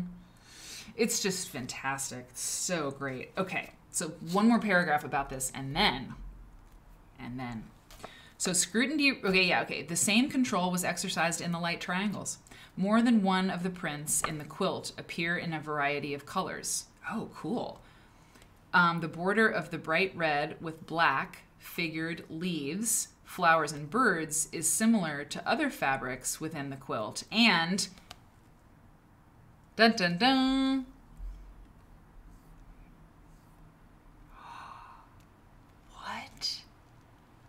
What? Does this quilt look a little bit similar in style somehow? Because let me finish what they said. The border, and other fabrics within the quilt, within this quilt, other fabrics are similar to those found in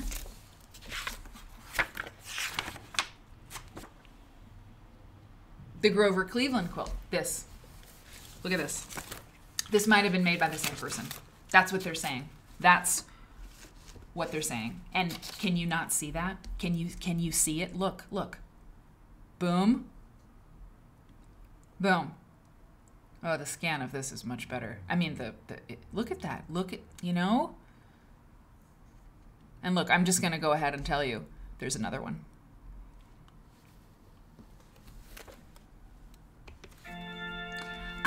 I mean, these quilts have a relationship. They just do. They just do. And they've said the fabrics in them, many of the fabrics, other fabrics within the quilt are similar to this. Yeah, nerdy indeed. Lily pointed out in this quilt, it looks like she fussy cut the pieces to get the floral centered in the triangle as much as possible. Of course she did. But she just couldn't do math, though. Yes, exactly. She was brilliant. And did she make this one, too? Let's read what they say. Okay, hang on. Label your quilts. Sign your name. Grover Cleveland quilt, 1884. Because, see, the thing is that Garfield and Arthur was made in 1880. So, 4 years later, yeah, okay. And then the other one, well, we'll read about that in just a second. Of course she made 3. Thank you, Dee Marie. Of course she did. This is at the Museum of American Folk Art. How about that? This is the earlier of 2 quilts included in the exhibition, which are very similar. Both relying on the use of scrap material, carefully arranged to create an overall secondary design. Examination of these 2, as well as of the Garfield Arthur quilt, reveals a number of fabrics similar in design and in their intense shades of color. I would give anything to see this in color. Museum of American Folk Art. I don't think they have their whole collection online, but if somebody wants to check. Yes, Marion, the center is a handkerchief. It is this kind of similarity observed between tightly dated quilts and undated works which allow the quilt historian to place the latter within a quarter century. In this piece, the primary focus is on the Democratic presidential nominee, Grover Cleveland of New York, who in 1884 was making the first of 3 attempts, oh really, to secure the White House. I didn't know that. 2 of which were successful. Oh, okay. The Cleveland portrait used in this medallion apparently was cut from a flag banner issued for the campaign. Marion, you were right on. Well, I mean, yeah, it was a handkerchief. It was a textile campaign banner thing. Students of political memorabilia will wish to compare it with the unquilted top and with the Cleveland Hendricks quilt. Okay. Because... Oh, yeah. Okay, no, yeah, that's something else. But that's just nuts. And then let me just skip ahead because there's one quilt in between. But look at, and then there's this. It's the same maker. I mean, obviously, Yeah, what a talent. Fraz Noel, I vote. I kind of love politics. I have yet to put a president's head on a quilt. Listen, never say never. I'm never doing it. I don't love it any of them politicians, any of them, on any. I hate them. I hate them all. I'm not putting them on my quilt, but somebody should, right? Because then we have this stuff like this. So this is. Let me just read you what they say about this real quick, okay? And there's just a few more. I think there's like 3 more, okay? And then we'll take a quick break, and then we'll do Joyce Wieland. It's the perfect complement to this. Perfect. So this is the Washington Harrison Commemorative Quilt, 1889. 1889, 1880, 1884, 1889. This is all within the same decade. And this belonged to Great Expectations Quilts in Houston, Texas. Great Expectations was Carrie Bresenhan's quilt shop. Carrie Bresenhan of Quilts Inc. Mary Kate knows. Katie Bresenhan of Quilt Market. You know, Carrie Bresenhan. Big deal. Huge. Big. And she's a Texan, proud Texan woman. And she had Great Expectations quilt shop. And it was just a really big deal. And so this quilt belonged to her. So interesting. She might know more about it. Oh, Carrie Bresenhan. She's a force of nature. I really love her. She's very cool. Most of the quilts featuring presidents were made to herald a particular candidacy, not an election itself. This quilt, however, celebrates the first 100 years of an institution, the presidency to which Benjamin Harrison of Indiana succeeded in 1889. The presidency to which, Benjamin Harrison of Indiana, The central medallion is a bandana with portraits of George Washington and Harrison. Going for that clout, I see, Harrison. In overall design, this quilt is like the 1884 Grover Cleveland.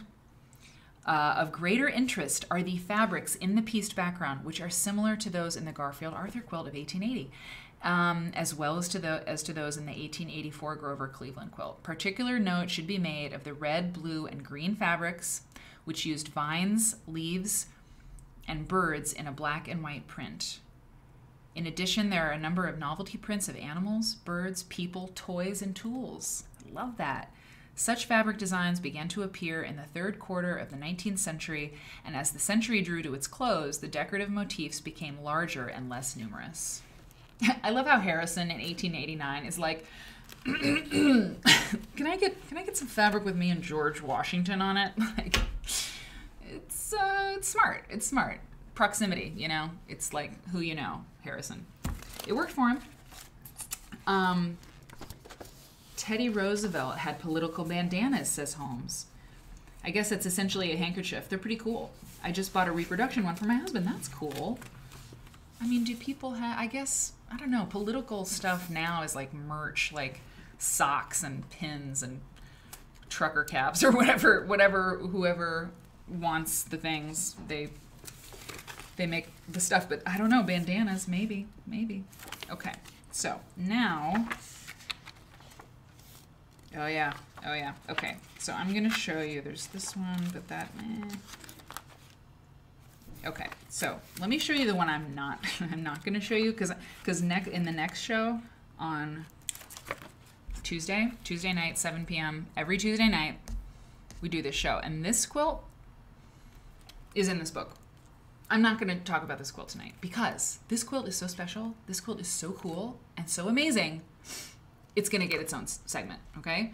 And that'll be on Tuesday. You can bet your bottom dollar. So I'll read to you what this is from this book, Afro-American Bicentennial Quilt, 1976. So this exhibit, you know, it's really old political and campaign quilts up to more modern day, and it was 1984, so a 1976 quilt was like recent. Made by the Afro-American Heritage Bicentennial Commemorative Quilt Committee, Portland, Oregon. Appliqued and pieced, 87.5 by 73.25. It's at the, collection of the Oregon Historical Society Museum, Portland, Oregon. But wait, here's what they say about this, and then let me tell you what I know about it. This quilt was made by 15 members of the Portland, Oregon Afro-American community to commemorate the contributions of Black Americans during the country's first 200 years. It includes people, institutions, and events that have played a major role in their march from bondage to freedom and the beginning of legal, social, political, and economic equality. A full description of the 30 blocks and their quilt makers is in the files of the Oregon Historical Society. They could have listed some. I'm just saying. The quilt has been shown at the Exhibition Hall of the U.S. Department of State in Washington, D.C., and at Harvard University. Okay, you ready for this? We're doing a whole segment on this next week because this quilt is amazing. There's tons of images of it. There's images of the women who made it. It's cool. It's very good in terms of like a historical thing. Like, it's amazing. Marian Anderson is on this. Leontine Price. The Dred Scott decision. There's just so much. This quilt in, I think 2 years ago, was stolen. It was stolen from the Oregon Historical Society. Oh my God. But then it was found. Or it was like returned. Don't read ahead. Don't read ahead. Don't Google it. We'll learn all about it together on Tuesday. It was stolen. And then it was returned or found. So it's okay now. But isn't that crazy? Yeah. They stole it. They stole it. I don't know. Somebody stole it. But so we can't talk about that. We're not doing it. We're not doing it tonight because that's a black and white picture, which doesn't do it justice. And there's just way, way more to say about it. Okay. All right. So here, we're doing this one. We're doing popcorn indeed. Bring it. We're doing this one. And then we'll do one more. We'll do this one because it's amazing. And then we'll do this one. Okay? We'll do a donkey and we'll do an elephant. And then we'll take a break and come back with... I mean, the other ones, there's just like 2 other ones. But here's the thing. This one, the NRA, this deserves more time too because this doesn't mean the National Rifle Association. This is the, oh God, what is it? The National Recovery, right? Yeah, it's the National Industrial Recovery Act. This is 1933. This is Roosevelt stuff. And Ken Burns has a quilt collection. I got to interview him for like 10 minutes in my life once. It was amazing. And I feel like Ken and I will meet again. But I interviewed him about his quilt collection because it was at the International Quilt Museum. And he has a really great NRA quilt. And so I'm gonna get that, right? And we have pictures of that, and we'll do a whole thing. This one is cool, but I can talk about it later. And then this one's fine. It's just like dudes. So let's talk about this one really quick, and then because I have to go to the bathroom. Okay. This is what this says about the donkeys. Okay. National Restaurant Association. I wish. Nerd Registration Academy. Yeah, I like that. Democratic Donkey Quilt, 1936. Maker unknown. Franklin D. Roosevelt Library, Hyde Park, New York. This red, white, and blue quilt was made, quote, in honor of Franklin D. Roosevelt, unquote. It's dated 1936, the year Roosevelt was overwhelmingly reelected to a second term, again sharing the ticket with John Nance Garner. The Democrats easily scored a landslide victory over Landon of Kansas. 36 stars, each bearing the name of a state. 36 are placed alphabetically in the blue border with 12 stars for which the order and selection remain obscure. Look at those letters. What? Wow. I mean, is that like needle turned applique in honor of Franklin D. Roosevelt? It's so skinny. That can't be applique. What's going on here? Okay. Are placed at the corners of the blocks. The number of electoral votes each state cast. Hey, Lenore Thomas, thank you so much for subscribing. Welcome to the Quilt Nerd, the Quilt Nerdery. I'm glad you're here. I appreciate it. The number of electoral votes each state cast for FDR has been embroidered in the appropriate star. Wow. Wow, that's cool. That was creative. She was super into Roosevelt. It's like, Kansas, you did this many. Iowa, you did that many. We saw it. We recorded it. The donkey... At the bottom, a legend reads Landon GOP, and below it, in the border, an embroidered 8 stands for the number of votes the Kansan received. Ooh, sick burn. So she's like, look at all the votes that Roosevelt got, and then you loser, you got 8? Oh. I think that's what she did. You burnt. That's really intense. Sorry.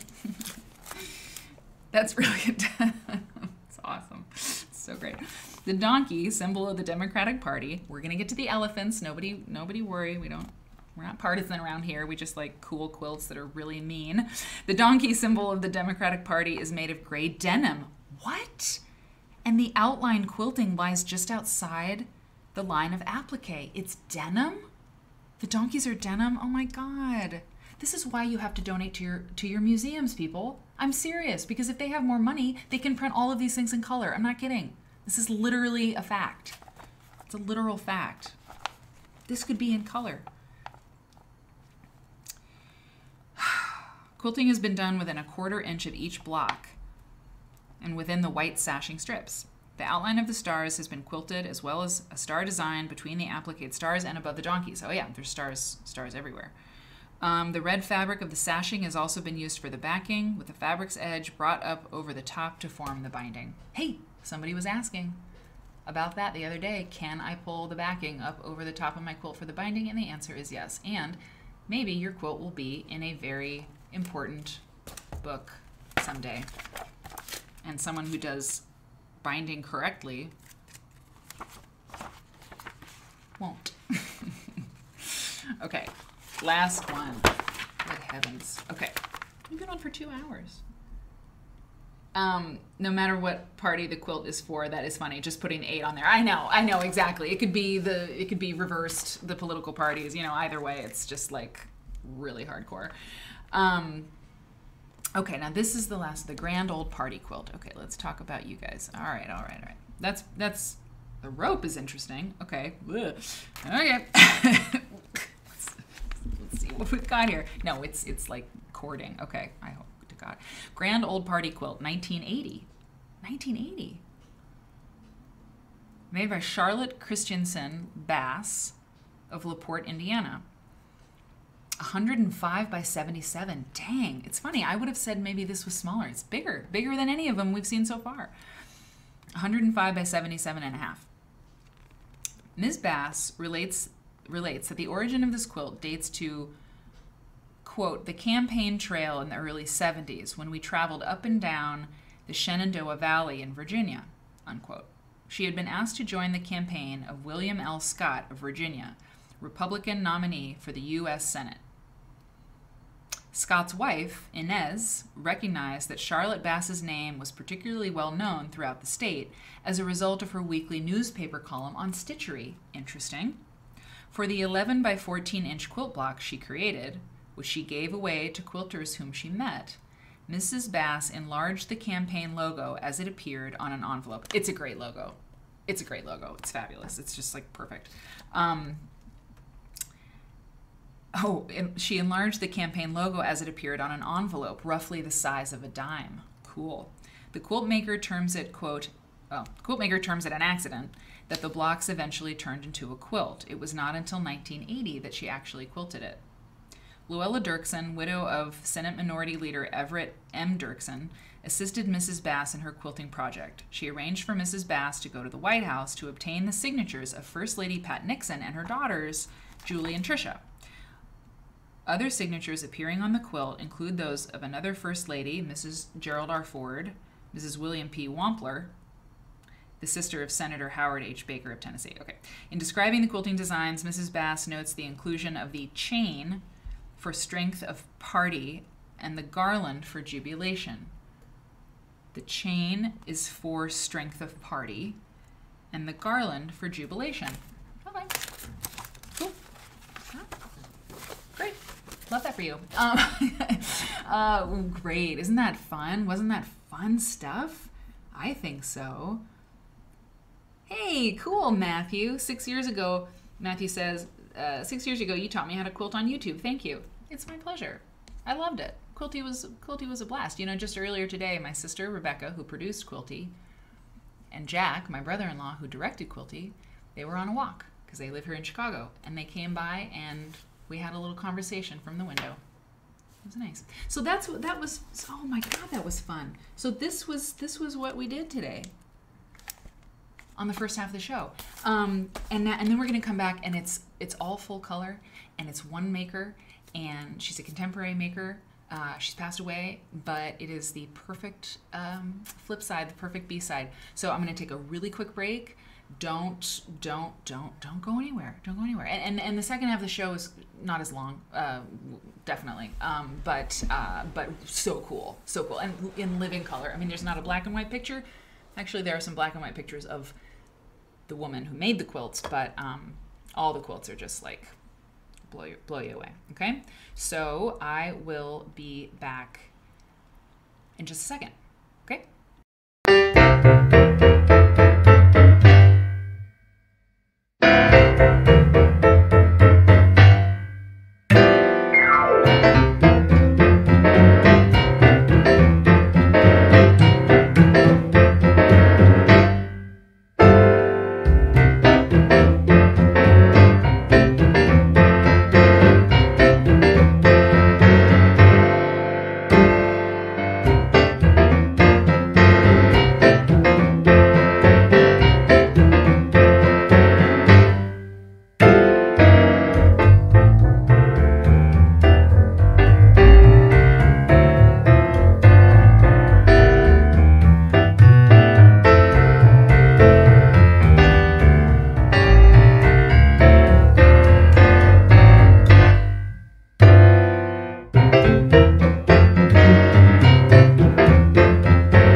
I have something, so we're going to talk about this, but I forgot that I pulled something up here to show you. And it's silly, and it's sort of like, I don't know, I was like, should I show this or not? But I'm totally going to. It's a behind the scenes moment. So, okay, wait, let me just prepare you for this. So I was, what was it? The other day I was putting together content for the show, something, I'm often here, right? Working on something. And I take screenshots of things, different quilts that maybe I can't get a good image of elsewhere. Like I'll take a screenshot of it and then crop it or whatever. And so sometimes if you take screenshots of anything, sometimes you maybe take the wrong screenshot. Like, and I took a screenshot of my screen instead of the thing I was trying to take a screenshot of. And the screenshot that I took was of myself working on the show. It was late at night and I had a face mask on because I was doing a face mask. And I just feel like my people, my quilt nerds, I'm going to show you the picture. It's so funny. Wait.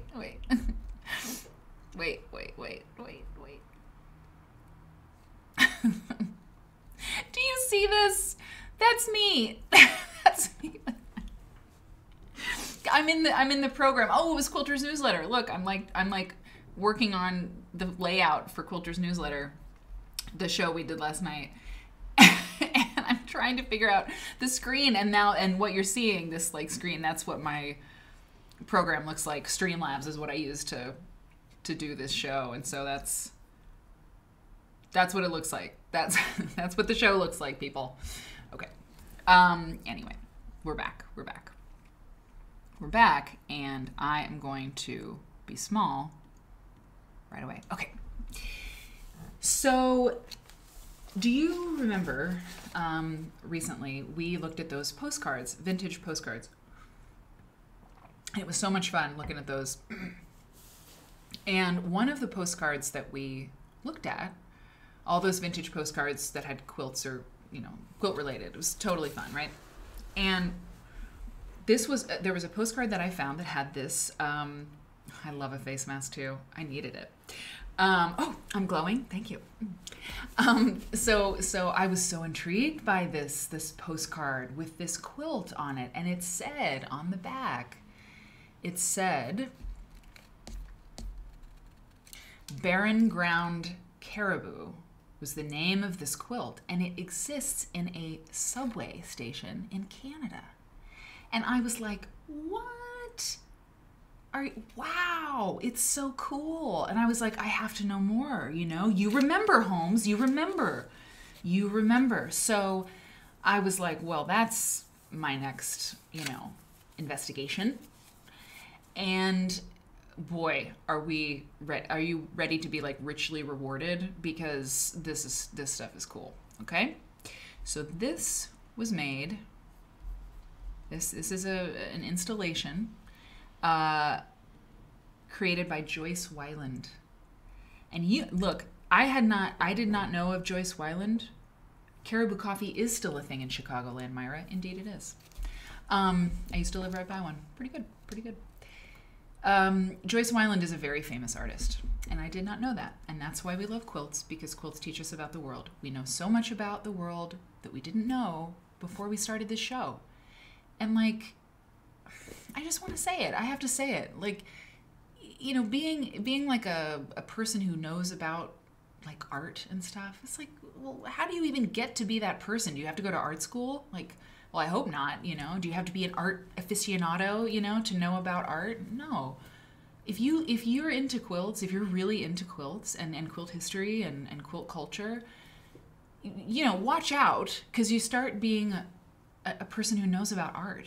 Because, I mean, quilts are in art all the time. And people who make art, who make sculpture or multimedia, not all of them, not even most of them, but a number of them, are using textiles and patchwork and quilting and stuff in their work. And so now, if somebody mentions Joyce Wieland, or if I'm reading an article and something, Joyce Wieland comes up, or somebody, whatever, I'll be like, oh yeah, I know who that is. She's amazing. She is, hello,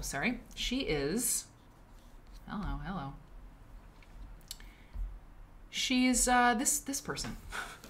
And she's a goddess, right? And she's from Canada, and she's really famous. Her work is in MoMA and all this. So let's talk about Joyce, okay? But that's just my point, is that, you know, I say like, oh, quilts lead us to the whole world, and they do, right? Okay. So, oh, Robin, thank you. Now, I did the same thing I did last night, which is that I printed out stuff about Joyce Wieland, and then I left it on the printer. But that's fine, because I know just where it was. Okay, here. So first of all, this piece, let me just tell you what this is. This is called, as I said, Barren Ground Caribou. This, by the way, this is the postcard. This is the postcard that we saw that led to all of this, okay? So cool. So it's called, Barren Ground Caribou. It was made in 1977 to 1978, so 77, 78. It's quilted cloth, 243.8 centimeters by 914 centimeters. And you know who owns this? It's in the collection of the Toronto Transit Commission. So cool. I love it. I love it. I love it. I love it. And this is from the Art Canada Institute. It says in 1977, Parkin was working. Hey, somebody subscribe? Stacy Palm, thank you so much for subscribing. I appreciate you. Really so appreciated when you subscribe to the show. It really gives me some wind in my sails. And I'm sorry. Oh God. I don't know why that keeps happening. It's not going to happen again. Okay, in 1977, Parkin was working with Nina Wright. Parkin. Who's Parkin? Okay. Interesting. So this is this little... Well, I'm not sure what... Okay. In 1977, the founder... Okay, maybe this is about somebody else. But the founder... Look, here we go. The founder of Arts and Communications Counselors was working to incorporate art into the Toronto subway, the Spadina line. If some of you know Toronto, you're going to be like, well, yeah, if some of you know Toronto, is this still there? We have to know. Okay. Myra, we're going to get to that quilt. Nina Wright, this person, was the founder of the Arts and Communication Counselors. So she handled the commercial aspects of the project, and this Miss Parkin person collaborated with the artist, including Joyce Weiland. Okay. Quote. I think this is Ms. Parkin. In the 1970s, there wasn't a lot of art on display in public areas. This is her speaking. Things began to change with works like Barren Ground Caribou by Joyce Weiland. An enormous quilt that features caribou in a landscape. This picture, by the way, is from Wikipedia. There's a Wikipedia entry or image about this quilt, and it's a really high quality. So, I mean, the pixels are really high, so we can take a look pretty closely. Look at the ground. Look at the grass, you know, that they're standing on. It's so amazing. This was a major project I worked on with Joyce for the Spadina subway station. Joyce wanted to bring the tundra landscape to downtown Toronto. Of course she did. But in a completely surprising and feminine way. So she created the large installation as a quilt. When this piece was unveiled in 1978, people were so excited! Exclamation point. In the copy, there's an exclamation point. Subways are an essential characteristic of great cities. Placing art in the Spadina line was a moment of civic pride that filled what had been something of a cultural deficit until then. The Toronto public art consultant Rena Greer also worked on the Spadina subway line project at the same time.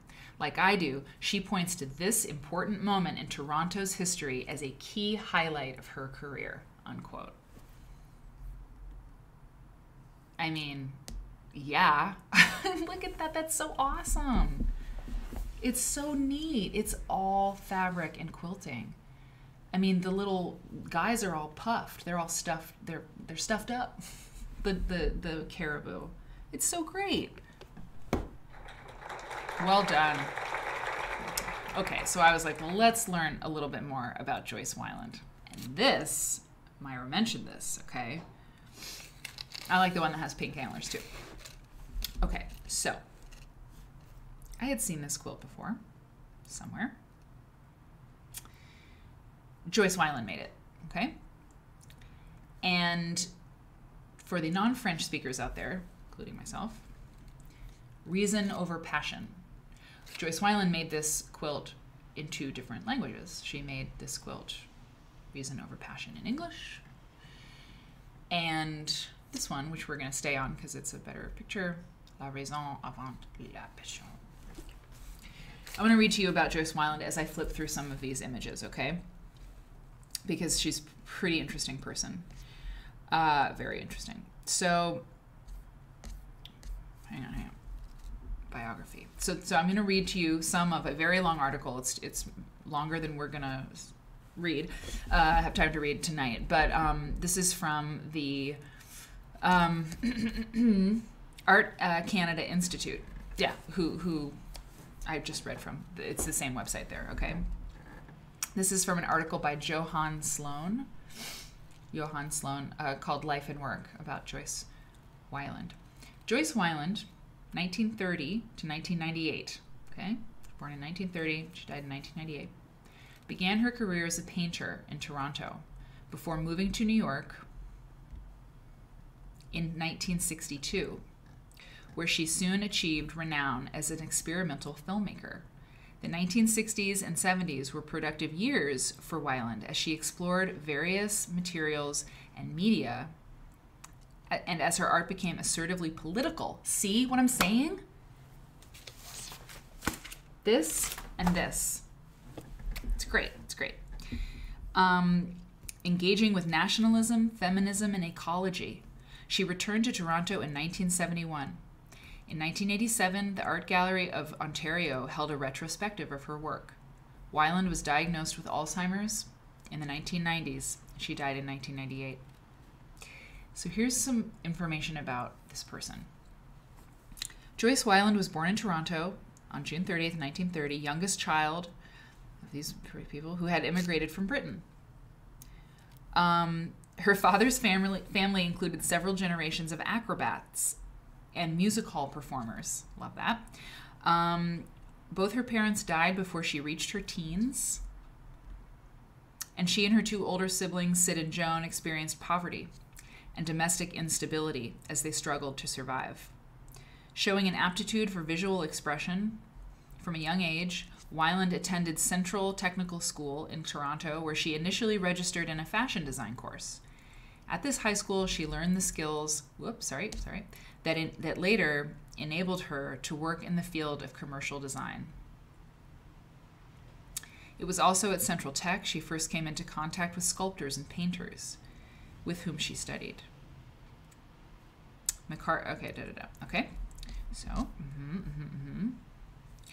After graduating in 1948, Wieland worked as a graphic designer during, Spadina, Molly, thank you, Spadina, thank you, Spadina. Yeah, if I ever pronounce anything, please correct me, I appreciate it. After graduating in 1948, Wieland worked as a graphic designer. So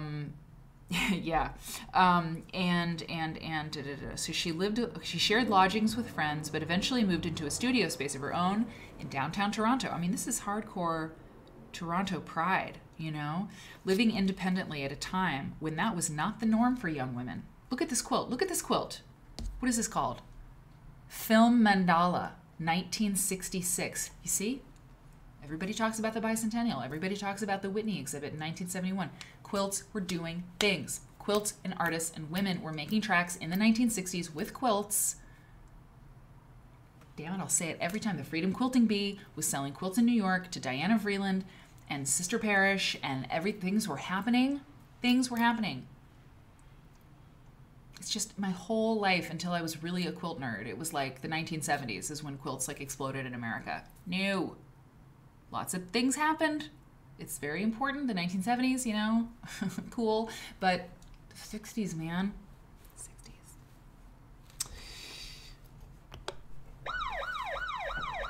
Okay. After graduating in 48, Wieland worked as a graphic designer during the early 1950s, simultaneously developing her own art practice. Oh, sorry, I said that. So she was living on her own. She was like, you know, a wild woman, right? This was not cool that she was on her own. It was just very unusual. She lived alongside other artists and became part of the city's bohemian scene. In her early 20s, she traveled to Europe on a couple of occasions. Cool. So she was cool, basically. Joyce Wieland was like, cool. She was tremendously vivacious by all accounts, quick-witted, and she acquired many friends and admirers throughout her life. While employed at the firm Graphic Associates, which made animated and commercial films, awesome, she met fellow artist Michael Snow, who was also working there.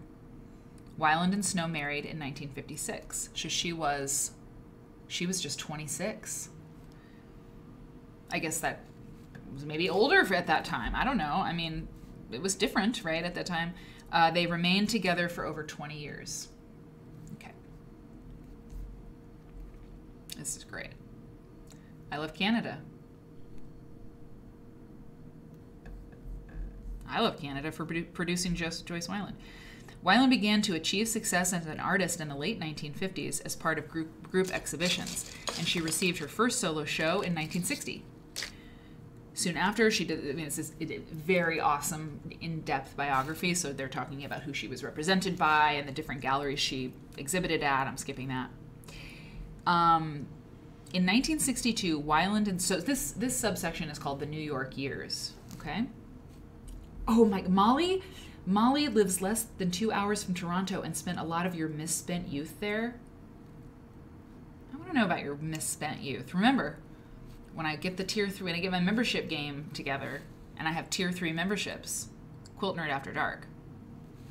I don't know what it's going to mean, but it's going to mean, Molly, if you want to, you've got an audience for your best stories of your misspent youth in Toronto. I like Toronto. I've been there. I went to the Parliament. It's in Toronto, right? Yeah. I toured the Parliament. I bought the note cards. I have like Canadian Parliament note cards. I do. I really do. To be honest, they were on sale, and I was like, those are really nice note cards. So I got them. Yes, this is like a Joseph Albers painting. Rod Walker, agreed. 1,000%. 1,000%. Okay. Wait here. I know why I like paper. You know, why I print these things out, because then I don't have to have a third screen on my screen. Anyway, but that's okay. So, in 1962, Wieland and Snow, of course she went to mod nightclubs. Of course she did, Molly. Okay. They moved to New York City, where they remained until 1971, living in adapted industrial spaces. Oh, wait, hang on. Let me show you this picture. It's so good of Wieland. I just love this. The 60s were remarkably productive years for Wieland. She continued to paint, at least until the early 60s, and she also opened up her art practice to encompass a range of new materials and media. Okay. Back to what we were doing. I don't think this is patchwork. I think it's tapestry or something, but I thought it was really, it's textiles, you know? Textiles, it's so cool. Hang on, let me get to... Okay, hang on now. Hang on. Hold on. Just hang on to that. I want to get this. Okay, that's great. That's queued up. And... Sorry. I wanted to find something on... Okay, well, I've got that. All right. Okay.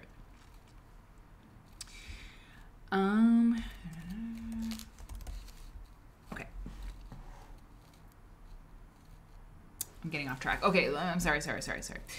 So Wieland's work from these years shows how responsive she was to the period's key artistic currents, such as pop and conceptual art. By the way, this was done in 1970-71. Her interpretations were always original and idiosyncratic. Several coherent bodies of her work have emerged from this decade. Look at this quilt. You guys, look at this quilt. Collages and sculptural assemblages, plastic film assemblages, quilts, and other fabric-based objects, and language-based works. It was also during this period she produced her experimental films. She's really known. So this is 1966. It's called The Camera's Eyes. Yeah. Ottawa. Oh, Ottawa is the capital of Canada. Parliament in Ottawa. Oh, God, I'm sorry. I was really wrong about Toronto. Ugh. Thank you, Sohani. Oh, I mean, thank you, Aaron. And Sohani, thank you. Again, a pronunciation tweak, note. Mandala. Thank you, Sohani. I said mandala because I'm from Iowa. I said mandala. It's mundala. Mundala. I have to like sear that into my mind because that word comes up a fair amount, you know? Mundala. I know it's not moondala, but I think I can remember it thinking about the moon. Mundala. Because, you know, like I think that's how like that learning or that memory device will help. Mundala. Cool. Thank you.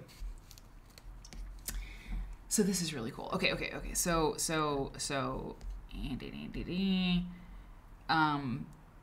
speaking of Ken Burns, by the way, one of the best words I've ever heard anybody use in a sentence ever. Somebody asked him and his team, it was an interview with like the people who made, you know, one of the documentaries, and he said that one of the best things about the people he works with is, and himself, like their whole sort of vibe is that they're corrigible. And I was like, what does that mean, corrigible? And you know, we hear someone being described as incorrigible. It's incorrigible, or an incorrigible child, right? And corrigible means like teachable. Like you can be taught. An incorrigible person, you just can't teach them anything, right? They're not going to listen. They're not going to do it. They don't care. You know, if they're wrong, they don't care. But to be corrigible means, you know, you can like accept that you're wrong. You can be taught. And it's like, I think that is like one of the best qualities of a human being that a human being could have, you know, to be corrigible. It's like, I strive to be corrigible, you know? And so if I get something wrong in pronunciation, tell me, I love it. If I say something ignorant, or I'm just like have some blind spot that I have a blind spot on, or if I just say something that's insensitive or just ignorant, like let me know, like please, nicely, but you know, the worst thing you can do if if somebody's like, that's not actually right, and I know for sure because XYZ, like the worst thing you can do is be like, well, they said mandala when I was growing up, you know, it's like stupid. So corrigible is like the best thing. So thank you. Anyway, I thought I'd pass along that word because it's awesome. Okay. Okay. So Joyce Wieland. Okay. It's 10:30. Look at this thing. Look at this. Man has reached out and touched the tranquil moon. Moon. Again, you see? Mundala. This show is magic. This was made in 1970. 1970. So now I'm going to ArtNet because I want to read specifically about her quilts just a little bit. The predominance of red and white in this particular work. Wait, hold on. Wieland used the quilt as a format, used the quilt format as a vehicle of expression.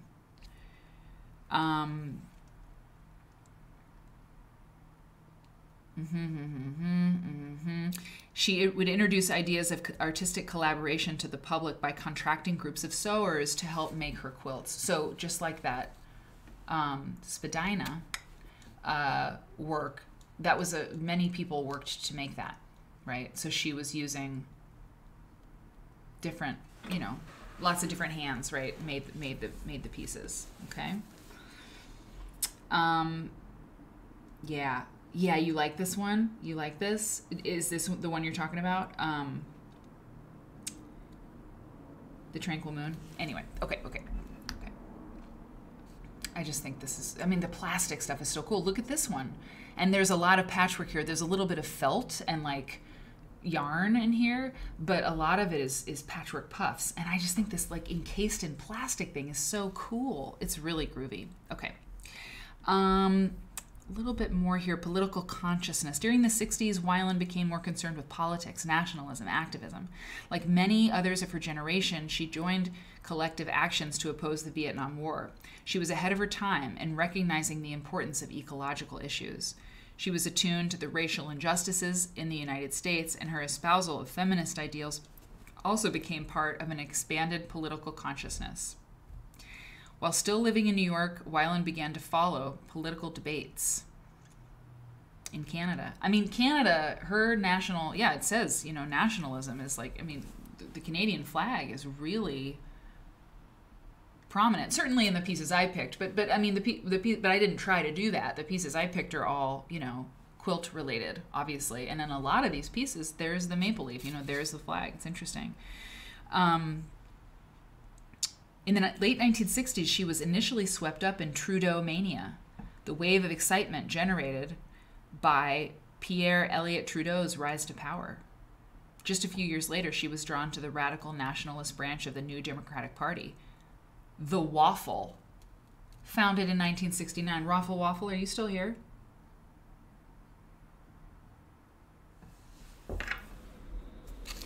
Interesting.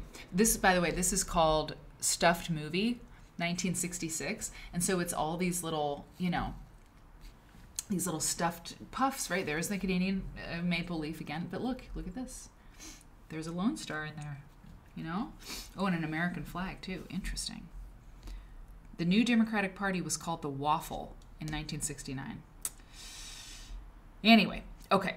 Life in New York was stimulating for Wieland, but the ideological orientation of the United States seemed to weigh heavily on her. She justified her eventual return to Canada by saying, "I felt I couldn't make aesthetic statements in New York anymore. I didn't want to be part of the corporate structure which makes Vietnam." Just a couple more. This is a painting. This is a painting work. This is called Spring Blues, 1960. I thought I should include something that was non-quilt related just to show you how amazing. I mean, look at it. I just love that. It's so beautiful. And it is so feminine, right? It feels feminine. Waffle. You're not a political radical? Well, okay. Okay. Yeah, I love this. I mean, I saw a lot of her work as I was gathering some images. This is Joyce making films, and okay, and then we're ending on this. This is the water quilt, okay? We're ending on this. So, like I said, there's a lot more about Joyce, about her life, her films, but quilts really came in to her work a lot. So this is our grand finale tonight, the water quilt, okay? And here is what this is all about. This was made in 1970, between 1970 and 1971, okay? There's just a little bit about this, and I'll zoom in so you can see some stuff, okay? The water quilt was first shown in Wieland's exhibition, True Patriot. Hang on one second, let me do something here. I don't like how that's a little bit cut off. Hang on.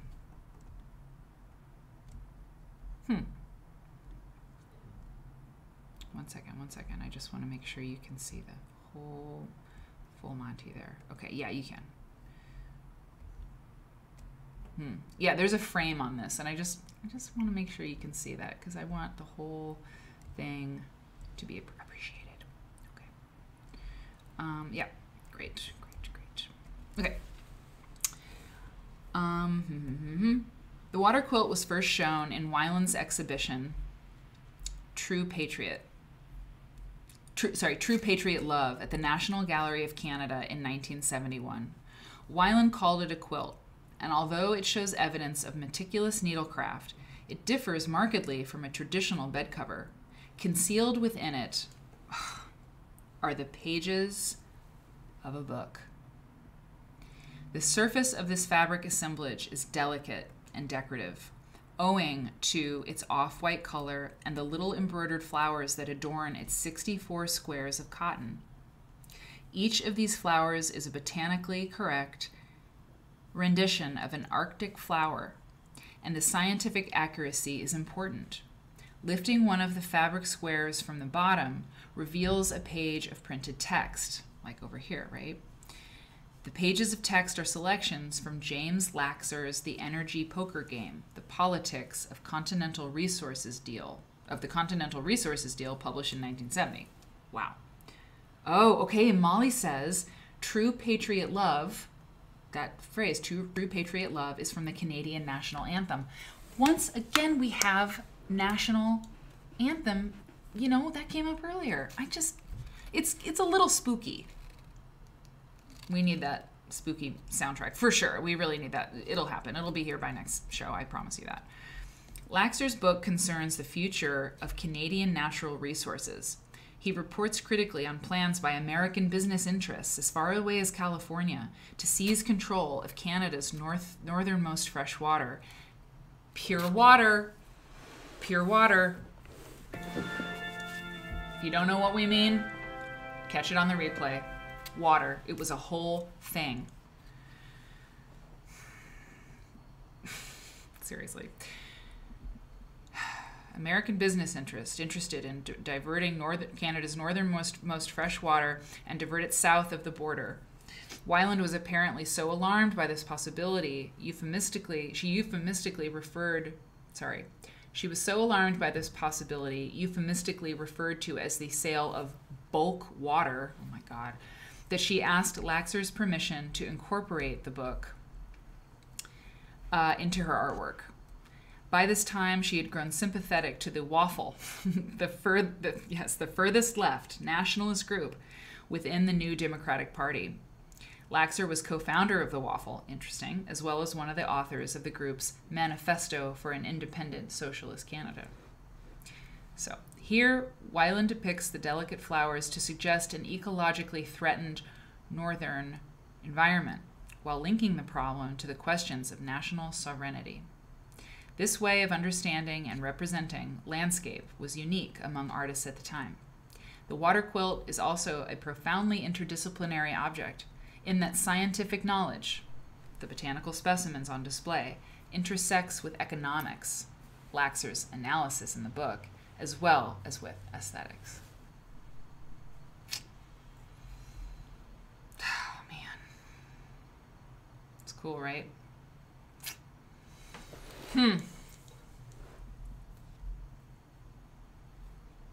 So great.